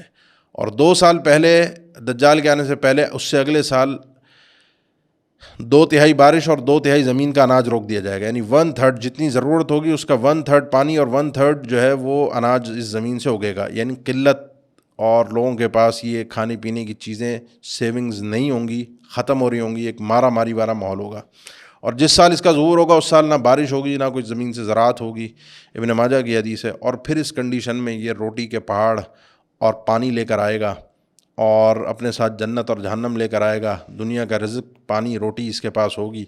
اور جس کو یہ کہے گا کہ مجھے رب مانو, مجھے اللہ مانو, وہ جو اس کو مان لے گا اس کو یہ اس کے حساب سے نعمتیں دی جائیں گی. اور جو نہیں مانے گا اس بھوک کی کیفیت میں, اس مارا ماری کی کیفیت کے اندر, اس کے حساب سے اس کو وہ اپنی جہنم میں ڈالے گا, جو کہ حقیقت میں اللہ کی طرف سے اس کے لیے نعمت اور رحمت ثابت ہوگی. تھوڑا سا پیچھے چلے جائیے. کووڈ کے حالات میں, معاملات میں کیا کچھ اس وقت دنیا کا منظر ہو چکا تھا, لوگ کتنے پریشان تھے, حالات کس طریقے سے چینج ہو چکے تھے. دنیا اپنے منمانی چیزوں کو ہم سے منوا رہی تھی, غریب ممالک پس رہے تھے, کچھ نہیں تھا. ایسی کنڈیشن کے اندر جب انسان کے پاس کچھ نہ ہو یا انسان شدید پریشان ہو, آج لوگ کوئی تھوڑا سا کسی کے اوپر جادو ہو جائے, کوئی جنات کا مسئلہ ہو, کوئی نظر بد کا معاملہ ہو, اس کنڈیشن کے اندر اگر کوئی آ کر دم درود کر کے ہمیں مسئلوں کو حل کر دے تو ہم تو اس کے پیروں میں آ جاتے ہیں. یا بڑی کوئی پریشانی ہو, کھانے کے لیے کچھ نہ ہو, اور کوئی ہمارے لیے کچھ ایسے حالات اور معاملات اور بندوبست کر دے تو ہم تو اپنا ایمان برائے فروخت کا بورڈ لے کر گھوم رہے ہوتے ہیں. تو سوچئے دجال دنیا کی نعمتیں لے کر گھوم رہا ہوگا اور ضرورت شدید ہوگی. اس کنڈیشن کے اندر میں اپنے ایمان کی حفاظت کیسے کر سکوں گا, یہ سوال مجھے اپنے آپ سے کرنا چاہیے. اس کا مطلب یہ کہ دنیا کی حرص اپنے اندر کم رکھیے. اس کم حرص کی وجہ سے ہی میں دجال کے فتنے سے بچ سکتا ہوں. جتنی دنیا کی لالچ, جتنی دنیا کی حرص میرے دل کے اندر ہوگی, میرے عمل سے ظاہر ہو رہی ہوگی, لالچ میرے اندر نمایاں ہوگی, اتنا ہی میں دجال کے فریب میں, اس کے جال میں بآسانی پھنس جاؤں گا, اس کا شکار بن جاؤں گا. دجال کی جو اس کا فتنہ ہوگا اس میں تیسرا پوائنٹ جو ہے وہ جہاں حکم دے گا وہاں بارش برسے گی. یعنی اس کے ساتھ بادل بھی ہوں گے, پانی بھی ہوگا, اور جہاں حکم دے گا, صحیح مسلم کی حدیث ہے, جہاں حکم دے گا, جس زمین کو حکم دے گا وہ کھیتی اگائے گی, جہاں حکم دے گا وہاں پانی برسے گا. آج کل یہ کلاؤڈ سیڈنگز وغیرہ ہو رہی ہیں اور وہ کہتے ہیں جی دجال کا ایک سسٹم ہے یا کچھ بھی. بہرحال میں بار بار عرض کرتا جا رہا ہوں کہ اس سسٹم تو بہرحال بننا ہے, کچھ نہ کچھ تو ہونا ہے دجال کے لیے. کیا یہ وہی ہے یا وہ نہیں ہے, ہم ایسا نہیں کہہ سکتے, لیکن ان چیزوں سے متاثر نہ ہوں کہ جی بارش تو اللہ کے حکم سے ہوتی تھی, اب یہ تو دنیا اب تو جہاں چاہتی ہے وہاں بادل برسا دے. دجال کرے گا, تو جب دجال کرے گا اس سے پہلے آگے ہم ذکر کرتے ہیں چھوٹے چھوٹے دجال بھی تو آئیں گے. تو اس لیے اپنے ایمان کو اللہ پر قائم اور مضبوط رکھیے. بڑا فتنوں کا دور ہے اور آگے اس سے سخت فتنے ہیں. ایمان کی سلامتی کی فکر کیجیے, کیونکہ اسی کی بنیاد پر کل قیامت کے دن کامیابی کی ضمانت ہے. ایمان بک گیا, ایمان ختم ہو گیا, ایمان پر کوئی آنچ آ گئی تو کل میں اور آپ بارگاہ الہی میں پکڑے جا سکتے ہیں. بارش اور زمین کے اناج کے حوالے سے اللہ کے نبی صلی اللہ علیہ وسلم کے فرمان میں یہ بھی ہے کہ قوم کے پاس آئے گا، ان کو حکم دے گا ایک علاقے یا گاؤں بستی والوں کو کہ میں تمہارا رب ہوں، مجھے مانو، وہ مان لیں گے، تو بارش کو بھی حکم دے گا برسنے کا اور زمین کو حکم دے گا اپنے اناج نکالنے کا، اور زمین جب اناج نکالے گی تو وہ علاقے کے لوگ ایسا اناج انہوں نے کبھی دیکھا نہیں ہوگا، تو وہ اس سے ایسا مرعوب ہوں گے. اور جب دوسری قوم کے پاس آ کر ان کو آرڈر دے گا کہ میں تمہارا رب ہوں، الہ ہوں، مجھے مانو، یہ دیکھو بارش بھی میں برساتا ہوں، زمین سے اناج بھی میں نکالتا ہوں، وہ نہیں مانیں گے، تو اس زمین کو حکم دے گا، بالکل کلیئر سفید وائٹ ہو جائے گی، اس سے پیداوار ممکن ہی نہیں ہے کہ کچھ پیدا ہو سکے، اور زمین کو بالکل بنجر کر کے پانی کو وہاں سے سکھا کر وہ چلا جائے گا، اور وہ لوگ پریشان کھڑے ہوں گے. اس کنڈیشن میں اپنے آپ کو ذرا سا رکھ کے دیکھیے کہ میں پہلے والے بستی والوں کے ساتھ ہوں یا دوسری والی بستی والوں کے ساتھ ہوں. مجھے یعنی دنیا کے تھوڑے سے فائدے کے لیے میں اپنا ایمان فروخت کرنے کے لیے تیار ہوں، تو یہ دجال کے ساتھ میرا کیا مقابلہ ہو سکتا ہے؟ میں کس طرح اپنے ایمان کے ذریعے سے اس کا مقابلہ کر سکتا ہوں؟ زمین کے خزانوں کو حکم دے گا، صحیح مسلم کی حدیث ہے کہ وہ نکل جائیں، اور سارے کے سارے زمین کے خزانے جو اندر نباتات ہیں، آج کل تو بڑی بڑی دنیا کے اندر تحقیقات چل رہی ہیں اور دنیا کے اندر قبضے ہوتے ہیں، دنیا کے اندر بڑی لابیز بنتی ہیں کہ جو زمین کے اندر لیتھیم میں آج کل افغانستان کے اندر نکلا ہے، بڑے زمین کے اندر دھاتیں موجود ہیں، گیسز موجود ہیں، بڑے خزانے موجود ہیں جس سے دنیا کی ترقی وابستہ ہے، دنیا کے بڑے بڑے معاملات ان چیزوں سے جڑے ہوئے ہوتے ہیں. تو یہ ساری زمین کی پیداوار ہیں اور یہ سارے خزانوں کو حکم دے گا نکلنے کا، اور وہ اس کے حکم سے آرڈر سے نکلا کریں گے. سوچئے ذرا اپنے آپ کو اس کنڈیشن میں لا کر. مردوں کو زندہ کر دے گا، جو لوگ دنیا سے جا چکے ہیں ان کو زندہ کر کے لا کے سامنے کھڑا کر دے گا. لیکن تھوڑا سا فرق کو سمجھیے گا. مردوں کو زندہ کرنے کے تعلق سے جو حدیث ہے وہ یہ ہے کہ دجال کے پاس مدینہ کا ایک مومن آئے گا، ہم اس کا تذکرہ آگے بھی کریں گے، کہ وہ اس کو جب تذکرہ سنے گا پکا مومن ہوگا تو اس کے پاس آئے گا اور وہ کہے گا اشہد انک الدجال الذی حدثنا رسول اللہ صلی اللہ علیہ وسلم، میں پوری گواہی دیتا ہوں کہ تیرے اوپر وہ صفات ساری منطبق ہوتی ہیں جو اللہ کے نبی صلی اللہ علیہ وسلم نے احادیث میں ہمیں بیان فرمائی ہیں، ہم تک روایات سے پہنچی ہیں، اور وہ ساری تیرے اوپر فٹ آتی ہیں، اور تو دجال ہے، مومن ہے. یعنی اس نے پہچانا کیسے دجال کو؟ ان صفات کے ذریعے سے جو احادیث میں بیان ہوئی ہیں. تو اس کا مطلب ان صفات کا علم ہمیں ہونا چاہیے. اب دجال کا چونکہ گیم خراب ہو رہا ہے، اس کی تو پبلسٹی ساری ریٹنگ خراب ہو رہی ہے، تو ہوتا یہی ہے کہ جب ایسے لوگ شعبدے باز پھنستے ہیں تو پبلک کی طرف اپنی ریٹنگ کو سیو کرنے کے لیے متوجہ ہوتے ہیں. پبلک کو دیکھ کر کہے گا کہ دیکھو یہ آدمی ہے اور یہ جو ہے یہ کہہ رہا ہے کہ میں دجال ہوں، اللہ نہیں ہوں، خالق نہیں ہوں تمہارا، یعنی اللہ وہ اپنے آپ کو تو خالق، اپنے آپ کو الہ ظاہر کر رہا ہے. تو کہتا ہے اگر میں اس کو مار دوں، مردہ کر دوں اور دوبارہ زندہ کروں تو پھر تو اس کے بارے میں، بندے کے بارے میں حکم دے گا کہ اس کو تو مر جا، وہ مر جائے گا، اور پھر اس کو دوبارہ زندہ ہونے کا حکم دے گا، وہ زندہ ہوگا.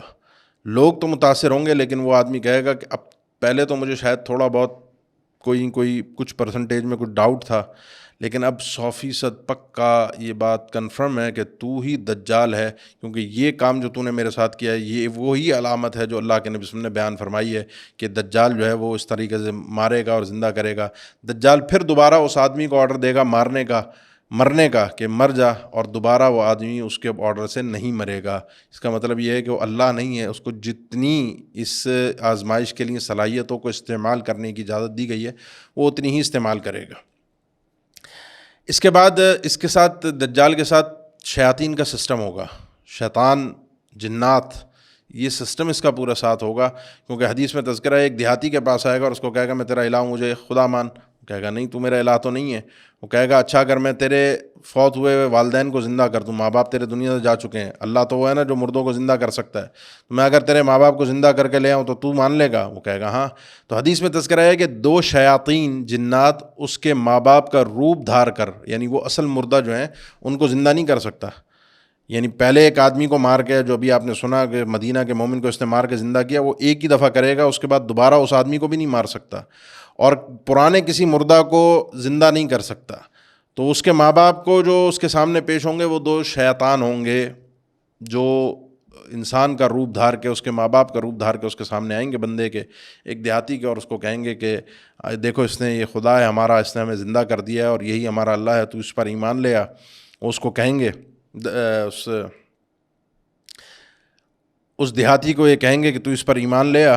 ماں باپ یہ سمجھائیں گے، اور جب وہ دیکھے گا کہ واقعتاً میرے ماں باپ مردہ تھے اور دنیا سے جا چکے تھے، دوبارہ زندہ ہو کے آ گئے اور وہ کہہ رہے ہیں کہ یہی الہ ہے، تو وہ دیہاتی بھی اس فتنے میں مبتلا ہو جائے گا. یہ سنن ابن ماجہ کی حدیث ہے. اب اس کے اس فتنے کو جو یہ تقریباً 6 یا 7 چیزیں آپ کے سامنے بیان کی ہیں, جو اس کے پاس صلاحیتیں ہیں, جو اختیارات ہیں, اللہ نے اس کو دیے ہیں ہماری ایمان کی آزمائش کے لیے. اللہ نے اپنا تعارف پورا قرآن مجید میں کروایا ہے. 2 چیزیں اس کا مطلب ضروری ہیں, ہمیں اللہ کا تعارف بھی مکمل ہونا ضروری ہے اور اس دجال کی پہچان ہونا بھی ضروری ہے, تاکہ اس کے فتنے سے بچ سکیں اور اپنے اللہ کا قرب حاصل کر سکیں, اپنے اللہ سے ملاقات کی جستجو کر سکیں, جو مرنے کے بعد اللہ سے ہوگی اور دیدار الہی کی شکل میں جنت میں ہوگی. اللہ ہم سب کو وہ حقیقی دیدار جو الہ اللہ کا ہے وہ ہم سب کو عطا فرما دے. آگے چند چیزیں اور باقی ہیں جو ایک ذیلی سوالات ہیں, وہ یہ ہیں کہ دجال کے جو لوگ اس کے پیروکار ہوں گے, اس کے ساتھی ہوں گے, وہ کون ہوں گے, جو اس کے مخالفین ہوں گے وہ کون ہوں گے.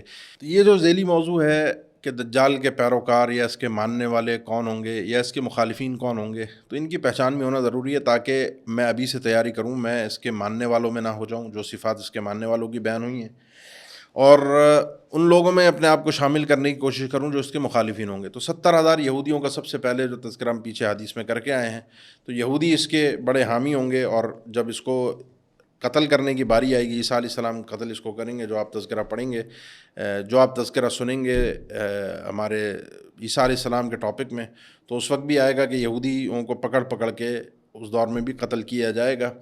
تو یہ ایک دجال کے پیروکاروں میں خاص طور پر ہوں گے, اصفہان کا علاقہ ایران کا, جو ابھی جس کا آپ کے سامنے تذکرہ ہوا. اسی طرح ایک حدیث ہے جامع ترمذی کی کہ اس کے پیچھے دجال جو ہے مشرق سے نکلے گا, خراسان جس زمین کو کہا جاتا ہے, اس کے پیچھے ایسے لوگ ہوں گے جن کے چہرے تہ بتہ ڈھال کی طرح ہوں گے, نہ وجوہہم المجان المطرقہ, یہ جو چپٹے چہرے والے ہوتے ہیں, ان کو احادیث میں اتراک سے بھی تعبیر کیا گیا ہے. اتراک ترک, یہ وہ ٹرکی نہیں ہے. اس کے بارے میں کئی اہل علم کا یہ خیال ہے کہ جو منگول یا چائنیز ٹائپ کے ہیں, تو یہ شاید اس کے پیروکار ہوں, جو چپٹی شکلوں والے اور اس طرح کے اسٹائل والے, تو یہ اس کے پیروکاروں میں ہوں گے. اسی طرح اجمیوں کا خاص طور پر, یعنی غیر عرب کا کثرت کے ساتھ, یعنی نان مسلم جتنے ہوں گے وہ تقریباً, چونکہ نان مسلم سارے دنیا کے حریص اور دنیا کے پیروکار, دنیا کے لالچی, اور دنیا اس کے پاس وافر ہوگی, تو دنیا کا لالچی ہر آدمی تقریباً اس کے ساتھ ہوگا.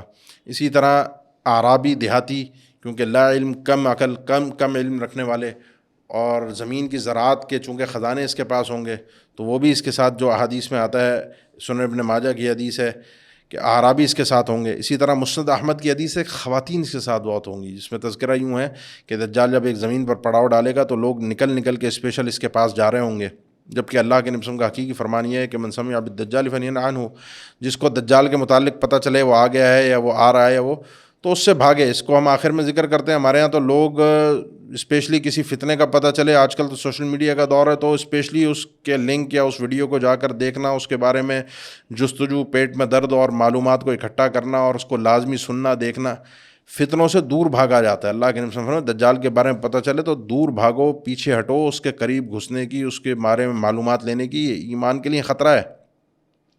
جو ہمارے معاشرے میں ایک روش چلی ہوئی ہے, ہم سب کی ایک عادت بنی ہوئی ہے ہر چیز کی تفصیلات اور گہرائی میں جانے کی, یہ چیز ایمان کے لیے نقصان دہ ہے. تو تھوڑا سا اپنے ایمان کی سلامتی کی فکر کیجیے اور تربیت کیجیے اپنی اللہ کے نبی صلی اللہ علیہ وسلم کے فرامین پر. تو خواتین کو جب پتہ چلے گا تو بھاگ کر امٹ کر نکل کر جائیں گی, حتیٰ کہ آپ صلی اللہ علیہ وسلم نے فرمایا کہ آدمی اپنی بہن, بیٹی, پھپھی, خالہ, ان گھر کی عورتوں کو رسیوں سے باندھ کر رکھے گا کہ بھاگ کر, مسند احمد کی حدیث ہے کہ بھاگ کر دجال کے پاس نہ چلی جائیں, وہ ان کی حفاظت کی فکر کر رہا ہوگا. اب سوال پیدا ہوگا آپ کے ذہنوں میں کہ جی خواتین ہر جگہ بری بن جاتی ہیں, جہنم میں بھی زیادہ خواتین ہیں, یہاں پہ بھی خواتین کے اوپر مصیبت ڈال دی کہ خواتین. ہمارے ملک میں جتنے یہ بابے شابے, تعویذ گنڈے والے اور دم درود والے حضرات ہیں مساجد میں, یا جو بھی ان کے حساب کتاب ہیں, آپ جا کر دیکھیں 99% یہ دھندا ہی عورتوں پر چلتا ہے. سارے تعویذ کرنا, کرانا, جادو کرنا, کروانا, ختم کروانا, دم کروانا, یہ سارے سلسلے عورتوں کے دم سے ہی چل رہے ہیں. اگر آپ کو کسی کو کوئی اعتراض ہے جا کر دیکھ لیں. اور دجال ان سب کا باپ ہے, یہ تو چھوٹے موٹے شعبدے باز ہیں. جن کے لیے صبح سے لائن لگی ہوئی ہوتی ہے. اگر شام کو بابا جی نے تعویذ دینا ہوتا ہے نا تو صبح سے عورتیں بیٹھی ہوئی ہوتی ہیں کہ بابا جی سے تعویذ لے کر جائیں گے. اپنے شوہر کے لیے, اپنی ساس کے لیے, ساس بیٹھی ہے بہو کے لیے, خاندان کے اوپر جادو کروانے کے لیے, اس خاندان سے جادو ہٹوانے کے لیے, کسی کا کاروبار تباہ کروانے کے لیے, کسی کا تباہ کاروبار درست کروانے کے لیے. کوئی اپنے شوہر کی چھپ چھپا کر عورت قمیض لے کر جا رہی ہوتی ہے بابے کے پاس. تو یہ سارا دھندا اسی پر چل رہا ہے. تو دجال تو ان سب کا باپ ہے. تو سوچیے ہمارے ایمان کی کیا کیفیت بنے گی. یا ایھا الذین آمنوا قوا انفسکم واہلیکم نارا, اے ایمان والو اپنے آپ کو بھی جہنم سے بچاؤ, اپنے اہل کو, اپنے گھر والوں کو بھی جہنم سے بچاؤ. اپنے گھر والوں کی تربیت کرنا ایک قوام کا, ایک مرد کا, ایک ذمہ دار آدمی کا ایک اس کی ذمہ داری ہے, اس پر فرض ہے. تو یہ ذمہ داری ہمیں ادا کرنی چاہیے. زیادہ تر دجال کے پیروکار تھے جن کا مختصراً آپ کے سامنے تذکرہ کیا. دجال کے مخالفین کا بھی احادیث میں تذکرہ ملتا ہے. کوشش کیجئے کہ ان مخالفین میں اپنے آپ کو شامل کیجئے تاکہ دجال سے محفوظ ہو سکیں. ان سارے دجال کے جو مخالفین ہیں ان میں سب سے پہلا جو نام میں نے ذکر کیا ہے وہ بنو تمیم. اللہ کے نبی صلی اللہ علیہ وسلم نے فرمایا بنو تمیم قبیلہ, جیسے ہی بخاری کی حدیث ہے سیدنا ابو ہریرہ سے مروی ہے کہ آپ صلی اللہ علیہ وسلم نے فرمایا مجھے بنو تمیم سے محبت ہے. سیدنا ابو ہریرہ کہتے ہیں مجھے بنو تمیم قبیلے سے محبت ہے کیونکہ آپ صلی اللہ علیہ وسلم کے فرامین میں نے ان کے لیے 3 خصوصیات سنی ہیں کہ اشد امتی علی الدجال, میری امت میں سب سے زیادہ سخت ترین لوگ دجال کے مخالفین میں یہ بنو تمیم والے ہوں گے. 2 اور چیزیں بھی ذکر کی. فرمایا ان کے جب زکوٰۃ ان کی طرف سے, ان کے قبیلے کی طرف سے آئی تو آپ نے فرمایا میری قوم کے لوگوں کی زکوٰۃ ہے. اور ایک لانڈی جب سیدہ عائشہ کے پاس پہنچی, وہ خاتون تھی لیکن غلام تھی, تو آپ نے فرمایا سیدہ عائشہ سے اس کو آزاد کر دو, فإنھا من ولد اسماعیل, بنو تمیم سے اور یہ اولاد اسماعیل سے ہیں. بنو تمیم اور اللہ کے نبی صلی اللہ علیہ وسلم بھی اولاد اسماعیل میں سے ہیں. ان کا شجرہ اہل علم نے تذکرہ کیا ہے, اہل تاریخ نے. عدنان جو شجرے میں آپ صلی اللہ علیہ وسلم کے آتے ہیں, عدنان پر جا کر یہ ایک ہو جاتے ہیں. تو یہ اسماعیل علیہ السلام کی اولاد سے ہیں. دنیا میں اس وقت پھیلے ہوئے ہیں. بنو تمیم قبیلہ پھیلا ہوا ہے. پہلے یہ اس دور میں نجد کی جانب ہوا کرتے تھے. آج بھی نجد میں ان کی کثرت ہے. سعودی عرب کے علاقے, نجد کا جو یہ ریاض اور قصیم اور بریدہ یہ علاقے ہیں, عراق میں بکثرت ہیں. اور عراق میں جو ہیں وہ ہماری ایک کہہ لیں کہ یہ اکثر شیعہ ہیں عراقی, وہ بنو تمیم سے ہیں. یہ عمان کے اندر جو خوارج ہیں, ان خوارج کا جو ایک سربراہ ہے, ابھی کچھ عرصے پہلے بنو تمیم کے ایک شخص سے ملاقات ہوئی تو اس نے ان کے پورے احوال ذکر کیے. اس نے کہا, اس کا نام بھی ذکر کیا, اس نے کہا وہ بھی بنو تمیم سے ہے. تو ان میں کفر اور شرک بھی پایا جاتا ہے. لیکن یہ بنو تمیم, یہ محمد بن عبد الوہاب جن کی کتاب التوحید ہے رحمہ اللہ, یہ بنو تمیم سے ہیں. شیخ محمد بن صالح العثیمین بنو تمیم سے ہیں. شیخ عبد الرحمن السعدی تفسیر سعدی والے, یہ بنو تمیم سے ہیں. تو یہ صحیح العقیدہ جو اہل علم ہیں, اہل الحدیث ہیں, اللہ کے نبی صلی اللہ علیہ وسلم کے فرامین کو, اللہ پر بھروسہ کرنے والے, اللہ کی حقیقی پہچان اور معرفت رکھنے والے, اللہ کی پہچان کروانے والے, تو یہی تو دجال کے مخالف ہوں گے. جو اللہ کو جتنا جانتا ہوگا اور دجال کی جتنی پہچان رکھتا ہوگا, اس کے فتنے سے بچنے کے لیے وہی دجال کا سب سے بڑا مخالف ہوگا. اس لیے اپنے اللہ کی معرفت حاصل کیجیے, اپنے آپ کو توحید میں مضبوط کیجیے. ایک اللہ کی عبادت, وہ ایک اللہ کون ہے, اس کی صفات کیا ہیں, اس کا تعارف کیا ہے. قرآن مجید اللہ کے نبی صلی اللہ علیہ وسلم کے فرامین بھرے ہوئے ہیں. جس کا جتنا رسوخ ہوگا ان چیزوں کے اندر اور اللہ کی عبادت پر جتنا وہ ڈٹا ہوا ہوگا, اتنا ہی اس فتنے سے, سب سے بڑے فتنے سے وہ محفوظ رہے گا. اسی طرح مدینہ کا وہ مومن جس کا تذکرہ ہم پیچھے کر کے آئے ہیں, جو دجال کے پاس جائے گا اور کہے گا کہ میں ایک گواہی دیتا ہوں تو دجال ہے, اللہ کے نبی صلی اللہ علیہ وسلم کے فرامین سے مجھے پتہ چلا ہے, تو وہ بھی دجال کا مخالف ہے. سوال یہ وہ کیوں مخالف ہے؟ اس لیے کہ اس کو دجال کے دجل کی صفات کا علم ہے. تو جس آدمی کو بھی علم ہوگا وہ اس کے فتنے سے بچ سکے گا.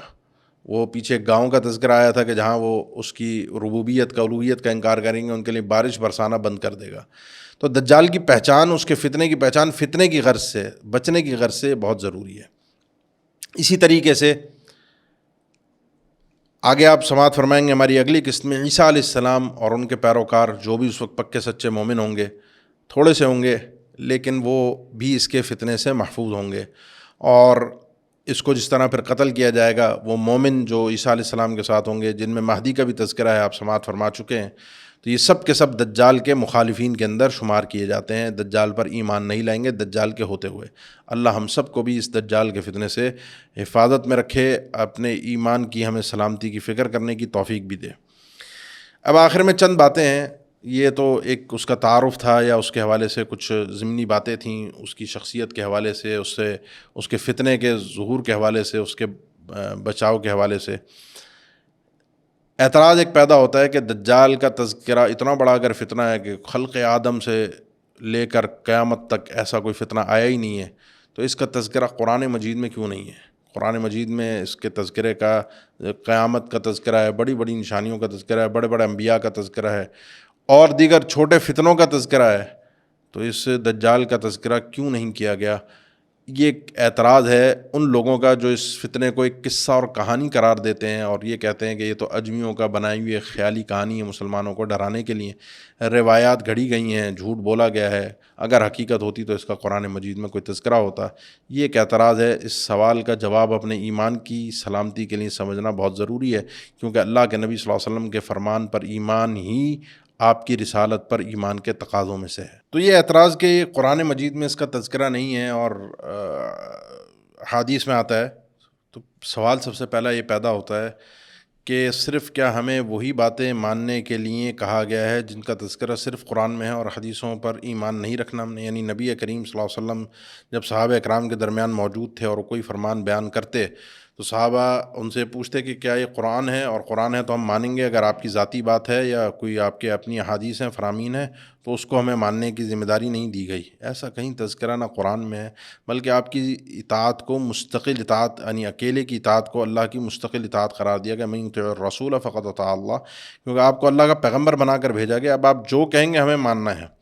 تو جب صحیح سند تواتر کے ساتھ، علم نے ذکر ہے تواتر تو ایک عقلی چیز ہے نا کہ جس کو ماننا انسان کے لیے لازمی ہوتا ہے، جس سے سند اور دیگر چین کے اوپر تو راویوں کے اوپر تو بحث ہی نہیں ہوتی، تو تواتر کے ساتھ اس کا تذکرہ احادیث کے اندر موجود ہے۔ اس کے حوالے سے کہنا کہ یہ کوئی قصہ کہانی ہے اور قرآن میں اس کا تذکرہ نہیں ہے، قرآن اور حدیث حجت ہونے کے اعتبار سے، ماننے کے اعتبار سے، تسلیم کرنے کے اعتبار سے اگر حدیث صحیح ہو تو دونوں کا درجہ برابر ہے، دونوں میں سے کسی ایک کا انکار اگر آپ کرتے ہیں اور دوسرے کو مانتے ہیں تو ایک کفر ہے۔ اور تاریخ میں سوائے معتزلہ کے جو کہ عقل پرست لوگ تھے، عقل سے متاثر تھے کہ یہ عقل نہیں مانتی، یہ کیسے ہوگا کیسے ہوگا، آج وہی معتزلہ کے جو افراق ہیں، جو ان کے یعنی میں نامناسب لفظ کہنا نہیں چاہ رہا، لیکن جو آج ان کی یہ ناجائز اور گندی اولادیں ہیں دنیا کے اندر، کیا وہ اتنے بڑے سسٹم کو دیکھ رہی ہیں؟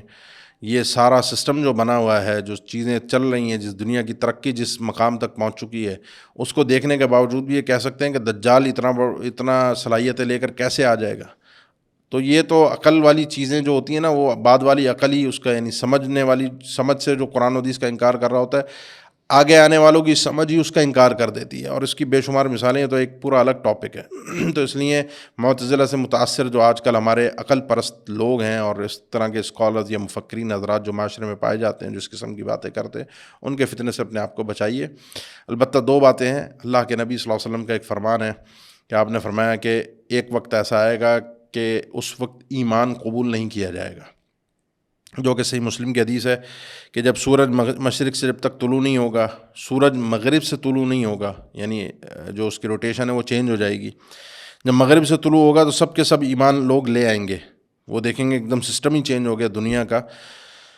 اس دن آپ صلی اللہ علیہ وسلم نے فرمایا کہ اس دن کسی کا فَيَوْمَئِذٍ لَا يَنْفَعُ نَفْسًا إِيمَانُهَا لَمْ تَكُنْ آمَنَتْ مِنْ قَبْلُ أَوْ كَسَبَتْ فِي إِيمَانِهَا خَيْرًا۔ صحیح مسلم کی 158 نمبر شروع میں کتاب الایمان کے اندر یہ حدیث موجود ہے۔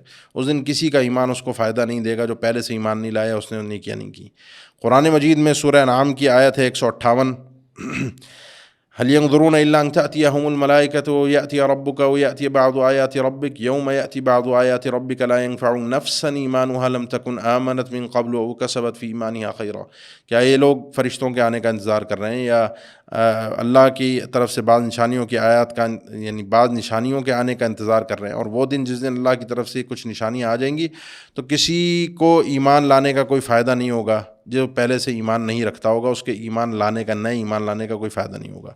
یہی چیز آپ صلی اللہ علیہ وسلم کے فرمان میں موجود ہے صحیح مسلم کی حدیث میں کہ جس دن سورج مغرب سے طلوع ہوگا اس دن لوگوں کے ایمان لانے کا فائدہ نہیں ہوگا۔ اور احادیث میں جو ترتیب ہے سورج کے مغرب سے طلوع ہونے کی، وہ دجال کے بعد اس کا، عیسیٰ علیہ السلام کے بعد، مہدی کے بعد، یاجوج ماجوج کے بعد اس کا تذکرہ آتا ہے، اور یہ سب چین ایک ساتھ چل رہی ہے، تو اس وقت ایمان لانے کا کوئی فائدہ نہیں ہے۔ اشارتاً قرآن مجید کے اندر اس چیز کا تذکرہ موجود ہے۔ البتہ امام حافظ ابن حجر رحمہ اللہ نے ایک استدلال اور بھی پیش کیا ہے کہ عیسیٰ علیہ السلام کے دوبارہ نزول کا تذکرہ قرآن مجید میں مختلف انداز میں پیش کیا گیا ہے، اور عیسیٰ علیہ السلام کے نزول کا مقصد اہم ترین وہ دجال کا قتل ہے۔ کہ وہ عیسیٰ علیہ السلام آ کر دجال کو قتل کریں گے. ایک چیز کا تذکرہ ہے جو ان کا مقصود ہے وہ قرآن میں، جو ان کا مقصود ہے وہ حدیث میں بیان ہوا ہے. تو جب یہ دونوں چیزیں ایک ساتھ ہیں، چل رہی ہیں، ایک دوسرے کی ضد ہیں، تو ایک کو مان کر دوسرے کو ماننا جو حدیث میں آتا ہے وہ خود بخود آ جاتا ہے. لیکن بہرحال سادی سی بات یہ ہے ایک مومن کے لیے کہ قرآن میں نہ ہونے کا مطلب یہ نہیں ہے کہ جو چیز قرآن میں نہیں اس کو نہیں مانا جائے گا، انکار کر دیا جائے گا. تواتر کے ساتھ اللہ کے نبی یا احاد بھی ہو تو اللہ کے نبی کے فرمان سے کوئی بات صحیح سند کے ساتھ ثابت ہو جائے تو ایک مومن کے لیے رسالت پر ایمان کا تقاضا ہے کہ اس بات کو من وان اور اسی طرح سے تسلیم کرے جس طرح سے اللہ کے نبی صلی اللہ علیہ وسلم نے بیان فرمایا. یہ آخری باتیں ہیں. 2 سوال ہیں. دجال کسی سسٹم کا نام ہے؟ تو دیکھیں دجال ایک شخصیت کا نام ہے. بار بار میں اس چیز کو تذکرہ کرتا آیا ہوں. ہو سکتا ہے اس کے ساتھ سسٹم ہو، یہ جو سسٹم بن رہے ہیں، جو میں نے بل گیٹس کا تذکرہ کیا، دیگر چیزوں کا تذکرہ کیا، ہو سکتا ہے یہی سسٹم آگے جا کے اس کی تائید کریں. ہو سکتا ہے اللہ کی طرف سے اس کو خاص پاورز الگ سے دی جائیں سسٹم کے بغیر جیسے دی جاتی تھیں، تو اس میں کوئی ایسے پریشانی کی بات نہیں ہے. البتہ کوئی سسٹم نہیں ہے. دجال جو ہے وہ ایک حقیقتی کا نام ہے، ایک انسان کا نام ہے، وہ ایک ہی ہے. اس کے ساتھ اس کے معاونین ہوں گے، اس کے مددگار ہوں گے، تو اس میں ان چیزوں کو شامل کرنا جو ہے وہ مناسب نہیں ہے.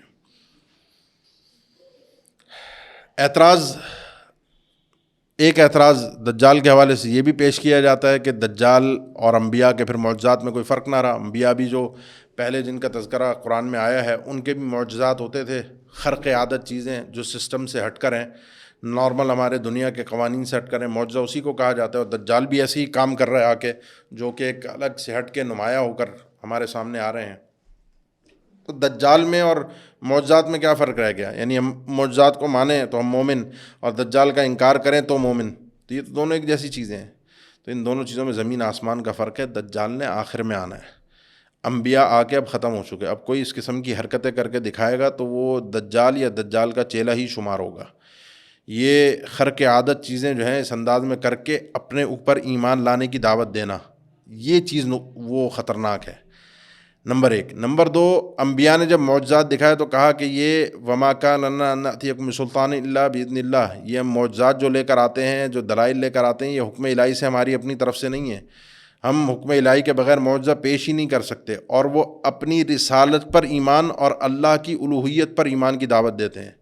دجال ان چیزوں کو پیش کر کے یہ کہے گا یہ میری طرف سے ہیں اور میں الہ ہوں، وہ اپنی الوہیت کا دعویٰ کرے گا. تو رسولوں کے معجزات پیش کرنے میں اور دجال کے دجل میں زمین آسمان کا فرق ہے، دعوے میں اور کیفیت میں. وقت میں انبیاء آ چکے ہیں، انبیاء کے معجزات ان کے ساتھی تھے اور وہ اب دنیا سے معاملات ان کے ختم ہو چکے ہیں. تو یہ دونوں چیزوں کے اندر بہت بڑا فرق ہے. ان چیزوں کو خلط کر کے دجال کا انکار کرنا جو کہ حدیث میں یہ سراسر ایک زیادتی ہے. سوال ایک پیدا ہوتا ہے دجال اس وقت کہاں ہے؟ کیونکہ حدیث جساسہ ہے جس کا میں نے تذکرہ کیا تھا اللہ کے نبی صلی اللہ علیہ وسلم کے فرمان میں. اب میں اس کی اس وقت تفصیل میں نہیں جانا چاہتا، ہمارا وقت ویسے ہی اس محاضرے کا اور اس ٹاپک کا کافی زیادہ ہو چکا ہے. حدیث جساسہ جو حدیث تمیم داری ہے جس کا تذکرہ میں نے شروع میں کیا تھا کہ وہ ایک جزیرے پر چلے گئے، ان کی کشتی بھٹک گئی تھی. وہ اسلام سے پہلے کا انہوں نے تذکرہ کیا اللہ کے نبی صلی اللہ علیہ وسلم کے سامنے. اسلام لانے کے بعد صحیح مسلم کی حدیث ہے 30 لوگ ان کے ساتھ تھے. وہ ایک جزیرے پر گئے، وہاں ایک آدمی کو بڑا باندھ کے جکڑ کر رکھا گیا تھا، لمبے قد والا تھا. اس نے ان سے کچھ سوالات کیے کہ کیا وہ نبی کوئی ایک آخری آ گیا ہے. اس نے کوئی نشانیاں بیان کی اور پوچھا اور اپنے نکلنے کے بارے میں بتایا، اور یہ سب چیزیں انہوں نے اللہ کے نبی کے سامنے پیش کی. تو آپ صلی اللہ علیہ وسلم نے نہ اس کا انکار کیا، نہ یعنی کوئی ایسی بات کہی، اور آپ نے اس کو لوگوں کو بتایا کہ دیکھو یہ اس طرح سے تمہارے ساتھی نے بات کی ہے اور انہوں نے پہلے یہ چیز دیکھ لی ہے. اگرچہ اس کا کچھ لوگ انکار کرتے ہیں، لیکن چونکہ حدیث صحیح ہے، صحیح مسلم کی حدیث ہے، اور یہ کہنا کہ جی اللہ کے نبی نے فرمایا کہ آج کے بعد ایک وقت آئے گا 100 سال بعد زمین پر کوئی آدمی زندہ نہیں بچے گا، تو دجال اگر تھا تو وہ ختم ہو چکا ہے، یا وہ کوئی اور دجال تھا، یا دجال ابھی پیدا نہیں ہوا. تو صحیح بات یہ ہے کہ ہر چیز کی استثناءات ہوتی ہیں. میں بڑی مختصر بات کر رہا ہوں، یہ اس میں تفصیل سے بات کرنے کی ضرورت ہے. تو یہ استثناء ہے، دجال کا ایک استثناء ہے. اس استثناء سے ہم ایسا انکار نہیں کر سکتے کہ نہیں وہ حدیث جھوٹی ہے یا وہ تمیم داری رضی اللہ تعالیٰ عنہ کی بات درست نہیں ہے. چونکہ انہوں نے اللہ کے نبی صلی اللہ علیہ وسلم کے سامنے اسلام لانے کے بعد بات پیش کی، تو اب ان کی بات کی تصدیق کی جائے گی. اب یہ ہے کہاں؟ وہ جزیرہ کہاں ہے؟ وہ ہمارے یوٹیوبرز آج کل چونکہ یہ بڑا ٹاپک بکتا ہے چلتا ہے، تو یوٹیوبرز نے کسی ایک نے مجھے بتایا بھی بعد میں، اور میں نے بھی دیکھا کہ جی وہ پاکستان کا ہی کوئی بلوچستان کے پاس کوئی جزیرہ بتایا، وہ ساری اس نے ڈرائنگز بنا کے کہ جو تمیم داری کہاں سے نکلے تھے۔ ایک اور یوٹیوبر ہیں ساحل ادیم، انہوں نے اس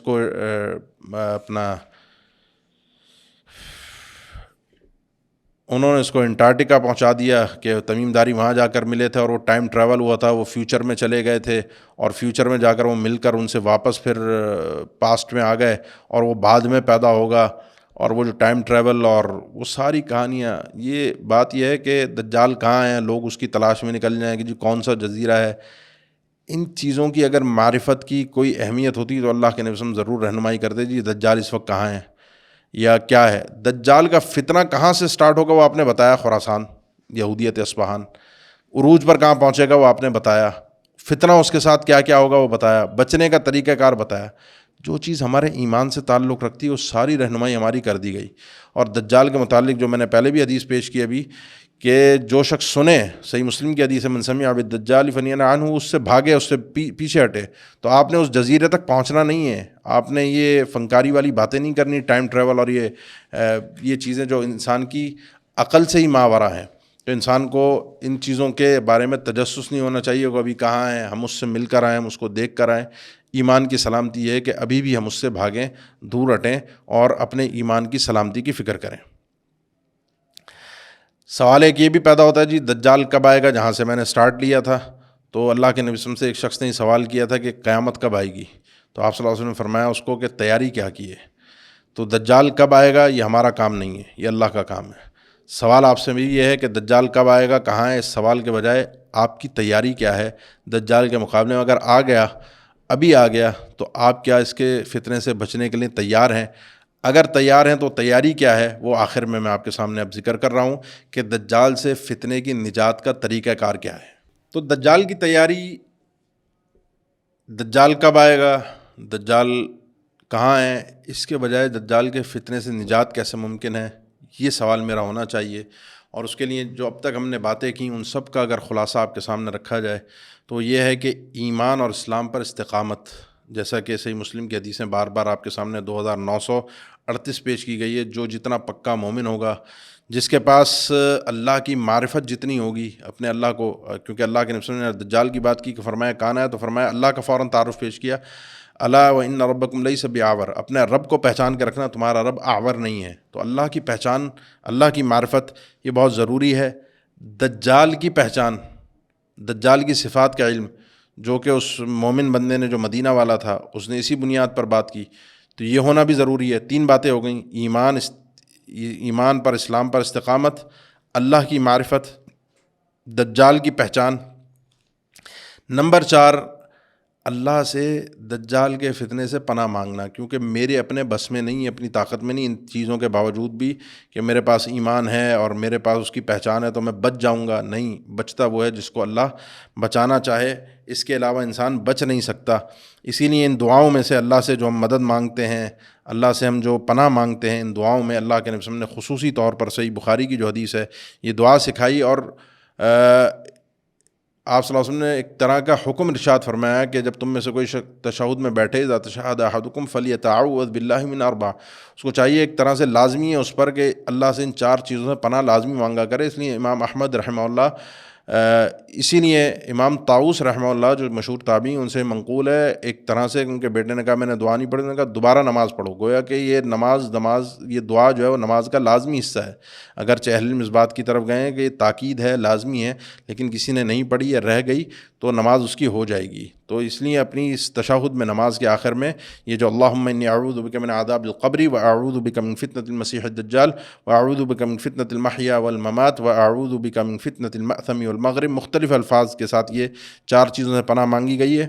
اس دعا کو یاد کیجیے، اس دعا کو ہر نماز کے تشہد میں اپنے اوپر لازمی ایک طرح سے قرار دے لیجیے۔ یہ اللہ سے آپ پناہ مانگ کے اس فتنے سے بچ سکتے ہیں۔ سورہ کہف کی تلاوت کرنا، خاص طور پر جس کو شروع کی 10 آیات، بعض روایت میں آخری 10 آیات حفظ کا تذکرہ ہے، تو وہ شخص دجال کے فتنے سے محفوظ رہے گا۔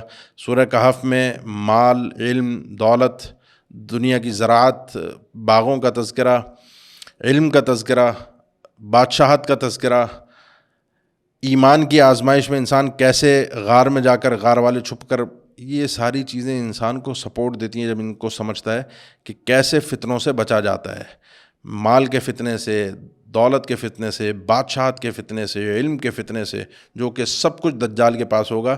اس سے بچنے کے طریقے کیا ہیں؟ اور وہ یہ ہے کہ ایک انسان اگر کچھ نہ کر سکے، لاچار ہو جائے، تو پھر ایک غار میں جا کر چھپ کر ان غار والوں کی طرح پناہ لے لے۔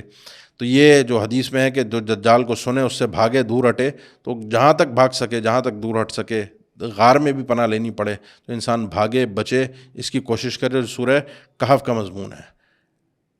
اگر کر سکتے ہیں، آخری بات دجال کے فتنے سے بچنے کے لیے، کہ دجال جن جگہوں پر جا نہیں سکتا، جن زمینوں پر جا نہیں سکتا، وہاں پر ان چیزوں کے ساتھ ساتھ اگر پناہ اختیار کی جائے، حرمین ہے مکہ اور مدینہ، جہاں وہ داخل نہیں ہو سکتا، اگرچہ وہاں کے لوگ بھی جو منافق کافر ہیں یا مشکوک الایمان لوگ ہیں، وہ بھاگ بھاگ کر دجال کے پاس جائیں گے، نکل کر جائیں گے۔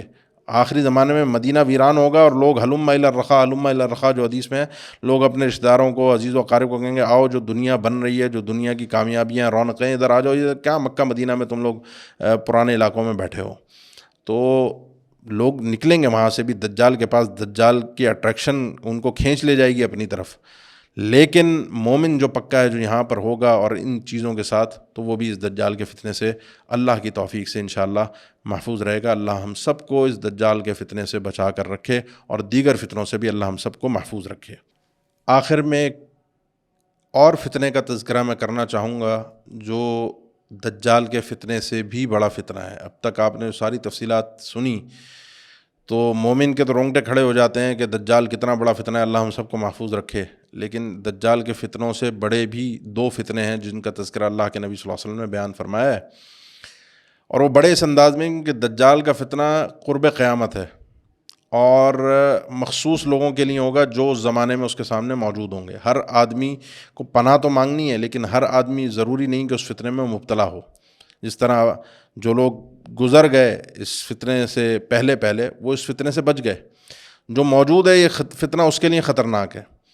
لیکن دجال سے بڑا جو فتنہ ہے، جو ہر وقت ہے اور ہر انسان کے لیے ہے، جو اس کو اس کے ایمان کے لیے، ایمان کو تباہ کرنے والا ہے۔ اصل میں مسئلہ دجال ایمان کا بیوپار ہے، وہ خریدتا ہے ایمان کو، یعنی اللہ سے ہٹا کر اپنے اوپر ایمان لانے کی دعوت دے رہا ہے۔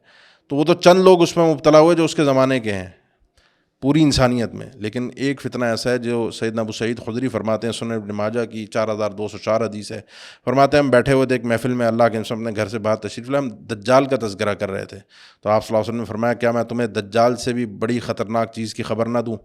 الا اخبرکم بما ہوا اخوف علیکم عندی من المسیح الدجال، دجال سے بھی بڑھ کر جو خطرناک اور مجھے ڈر ہے تمہارے اوپر کہ وہ تم اس میں مبتلا ہو سکتے ہو، ایک ڈر ہے، تو میں تمہیں اس کی خبر نہ دوں؟ صحابہ نے فرمایا اللہ کے نبی بالکل بتائیے۔ آپ نے فرمایا شرک الخفی، چھپا ہوا شرک۔ شرک ہوتا ہے لیکن چھپا ہوا، ظاہر نہیں ہو رہا ہوتا ہے۔ شرک تو ایک یہ ہے نا، آپ نے بت کو سجدہ کر لیا، ہم نے غیر اللہ کے آگے جھک گئے، دجال پر ایمان لے آئے، سب کو نظر آ گیا۔ چھپا ہوا شرک وہ کیا ہے؟ آدمی کھڑا ہوتا ہے نماز پڑھنے کے لیے، فیزین صلاته لما یرا من نظر الرجل، نماز پڑھنے کے لیے کھڑا ہوتا ہے، اور جب وہ دیکھتا ہے اس کو خیال آتا ہے کہ مجھے کوئی دیکھ رہا ہے، اور بڑی خوبصورت کر کے نماز پڑھتا ہے۔ یعنی وہ عمل جو اللہ کے لیے ہونا چاہیے، وہ عمل انسان لوگوں کی واہ واہ کے لیے، لائکس کے لیے، شہرت کے لیے، اپنے سبسکرائبر اور فالوورز کی تعداد بڑھانے کے لیے کر رہا ہوتا ہے۔ سمجھے یہ آدمی دجال سے بڑا فتنہ ہے جس میں مبتلا ہے، اور ہر آدمی مبتلا ہو سکتا ہے، اور اپنا ایمان فروخت کر کے وہ اپنے آپ کو، یعنی گویا کہ اس نے اس بندے کی عبادت شروع کر دی ہے۔ نماز وہ اللہ کے لیے پڑھ رہا تھا، لیکن اب وہ اپنی خوبصورت نماز کر کے اس بندے کو دکھانے کی کوشش کر رہا ہے۔ یہ دجال بہت بڑا فتنہ ہے، لیکن یہ ریاکاری، دکھلاوا، جو عبادتیں ہیں وہ غیر اللہ کے لیے کرنا، اس کو دکھانا، واہ واہ شہرت لینا، اور سوشل میڈیا کے ذریعے سے آج کل تو حج اور عمرہ اور ہماری عبادتیں ساری برائے فروخت ہیں، اور بآسانی وہ دنیا کے سامنے ہم دکھا رہے ہوتے ہیں، وہ عبادت کم اور دنیا کو دکھانا زیادہ چل رہا ہوتا ہے۔ اللہ ہمیں اس فتنے سے محفوظ رکھے، جو خاص طور پر موبائل، کیمرہ اور ریاکاری، سوشل میڈیا، عبادتوں کو ظاہر کرنے کا فتنہ ہے۔ عمرہ ہو رہا ہے اور کیمرہ گھوم رہا ہے، دنیا کو بتایا جا رہا ہے، اسٹیٹس لگ رہا ہے۔ آپ لوگ، میں سب کچھ سمجھدار ہیں کہ ہم اپنے اوپر خود نگہبان ہے، بل الانسان علی نفسہ بصیرہ، ہر انسان جانتا ہے وہ عمل کس کے لیے کر رہا ہے، کسی پر ہم حکم نہیں لگا رہے، لیکن ہر انسان اپنے عمل سے اچھی طرح سے واقف ہے۔ دوسرا جو دجال سے بڑا فتنہ اللہ کے نبی صلی اللہ علیہ وسلم نے قرار دیا ہے وہ ہے حکمران، قائدین، لیڈر اور گمراہ، جو کہ اللہ کے نبی صلی اللہ علیہ وسلم کا فرمان ہے، مسند احمد کی حدیث ہے، عہد الینا رسول اللہ صلی اللہ علیہ وسلم، اللہ کے نبی صلی اللہ علیہ وسلم نے کچھ باتیں ہمیں ارشاد بتاتے ہوئے فرمایا کہ مجھے ڈر ہے تمہارے متعلق سب سے زیادہ الائمۃ المضلون، گمراہ کن حکمرانوں کا، جو آگے گمراہ کریں گے، کیونکہ وہ بھی ایسے ہی مسلط ہوتے ہیں، ایمان کو فتنے میں مبتلا کر دیتے ہیں۔ تو ایسے گمراہ کن حکمرانوں سے اللہ ہم سب کو محفوظ رکھے۔ یہ بڑے ہی مختصر انداز میں چند باتیں تھیں جو آپ کے سامنے رکھیں دجال کے حوالے سے، اس سے حفاظت کے حوالے سے۔ چھوٹے چھوٹے دجال اس بڑے دجال کے آنے سے پہلے آئیں گے، اور اللہ کے رسول نے ان کی تعداد تقریباً 30 کے قریب جامع ترمذی کی حدیث میں ذکر فرمائی ہے، اور ہر آ کر یہی کہے گا کہ میں نبی ہوں، کیونکہ نبوت کے دعوے سے ہی اس کا آغاز ہوگا دجال کا، اور پھر وہ الوہیت کے دعوے تک پہنچے گا۔ آپ صلی اللہ علیہ وسلم نے فرمایا میرے بعد کوئی نبی نہیں، وَأَنَا خَاتَمُ النَّبِيِّينَ۔ یہ جو نبوت کے دعوے دار ہیں یہ چھوٹے چھوٹے دجال ہیں۔ ابن سیاد بھی انہی میں سے ایک دجال تھا۔ حقیقت یہ ہے کہ کئی صحابہ اکرام نے قسمیں اٹھا کر کہا کہ ابن سیاد ہی دجال ہے، عبداللہ ابن عمر، عمر ابن خطاب، عبداللہ ابن مسعود، یہ صحابہ اکرام کہتے تھے یہی دجال ہے۔ لیکن اہل علم نے یہی توجیہ پیش کی ہے کہ جو سیدنا عمر سے اللہ کے نبی صلی اللہ علیہ وسلم نے فرمایا تھا کہ اگر یہ حقیقی دجال ہے تو تم اسے قتل نہیں کر سکتے، اور اگر یہ حقیقی دجال نہیں ہے تو چھوڑ دو اس کے حال پہ۔ یہ چھوٹے موٹے دجال تو آتے جاتے رہیں گے اور بھی آتے رہیں گے، تو یہ چھوٹے چھوٹے دجال آتے رہیں گے، ان سے بھی اپنے ایمان کو بچانے کی کوشش کیجیے۔ ان کے ہاتھوں پہ یہ شعبدے باز، فنکار، بابے، پیر، فقیر، یہ بھی ایک دجالوں کی ایک قسم ہے چھوٹی چھوٹی، جو آپ کے سامنے حق کو خلط کر کے، جو میں نے دجال کی شروع میں تعریف کی تھی، حق کو خلط کر دیتے ہیں، مکس کر دیتے ہیں۔ یہ دجال بھی آپ کے سامنے ہے، ان سے بھی اپنے ایمان کو بچانے کی کوشش کیجیے، اپنے اللہ کو پہچانیے، اپنے اللہ کے کلام سے، اللہ کے نبی صلی اللہ علیہ وسلم کے فرامین سے جڑیے، صحیح خالص دین کے ساتھ جڑیے۔ باقی یہ اس کا اختتام کیسے ہوگا، یذوب کما یذوب الملح فی الماء، یہ ایسے پگھلے گا عیسیٰ علیہ السلام کو دیکھ کر جیسے پانی کے اندر نمک گھل جاتا ہے، پگھل جائے گا، ساری جو اکڑ ہے اور سارا جو یہ بھرم شرم تھا یہ سب ختم ہو جائے گا۔ دنیا کو جنتیں بانٹ رہا ہے، دنیا کو رزق دے رہا ہے، اپنی آنکھ ٹھیک نہیں کر سکتا، اپنی چال ٹھیک نہیں کر سکتا، اپنے آپ کو سنوار نہیں سکتا، اپنے بھدے جسم کو خوبصورت نہیں کر سکتا، دنیا کے اندر جنتیں بانٹ رہا ہے، دنیا کو رزق دے رہا ہے، تو پانی کے اندر نمک کی طرح گھل کے ختم ہوگا عیسیٰ علیہ السلام کو دیکھ کر۔ اور کس طرح سے عیسیٰ علیہ السلام اس کو قتل کریں گے، یہ آپ عیسیٰ علیہ السلام کے انشاءاللہ محاضرے میں ان کے حوالے سے تفصیلات آئیں گی تو اس میں آپ انشاءاللہ سماعت فرمائیں گے۔ تو یہاں ہم اس بات کا یہ ٹاپک کافی لمبا ہو گیا، ہم اپنا اختتام کرتے ہیں اللہ تعالیٰ سے اس دعا کے ساتھ کہ اللہ دجال کے حقیقی فتنے سے بھی ہم سب کو محفوظ رکھے، دیگر جو چھوٹے چھوٹے فتنے دجال نما جو حق کو باطل کے ساتھ مکس کر دیتے ہیں، اللہ ان سب سے ہماری حفاظت فرمائے، اللہ ہمیں صحیح خالص دین کے ساتھ جڑنے کی توفیق عطا فرمائے۔ یہ آپ کا تلمیذ انسٹیٹیوٹ ہے، ان کی بھی ایک کوششیں اور کاوشیں آپ تک حق پہنچانے کی، صحیح خالص دین پہنچانے کی، اچھے بڑے کبار مشائخ سے آپ کو یہ جوڑتے ہیں، کنیکٹ کرتے ہیں، علمی ایک سلسلے ہیں ایمان کی سلامتی کے لیے، اعمال صالحہ کے لیے۔ اللہ تعالیٰ ان بھائیوں کی بھی کوششوں کو قبول فرمائے، اللہ تعالیٰ آپ لوگوں کی بھی ایمان کی حفاظت فرمائے۔ السلام علیکم ورحمۃ اللہ وبرکاتہ۔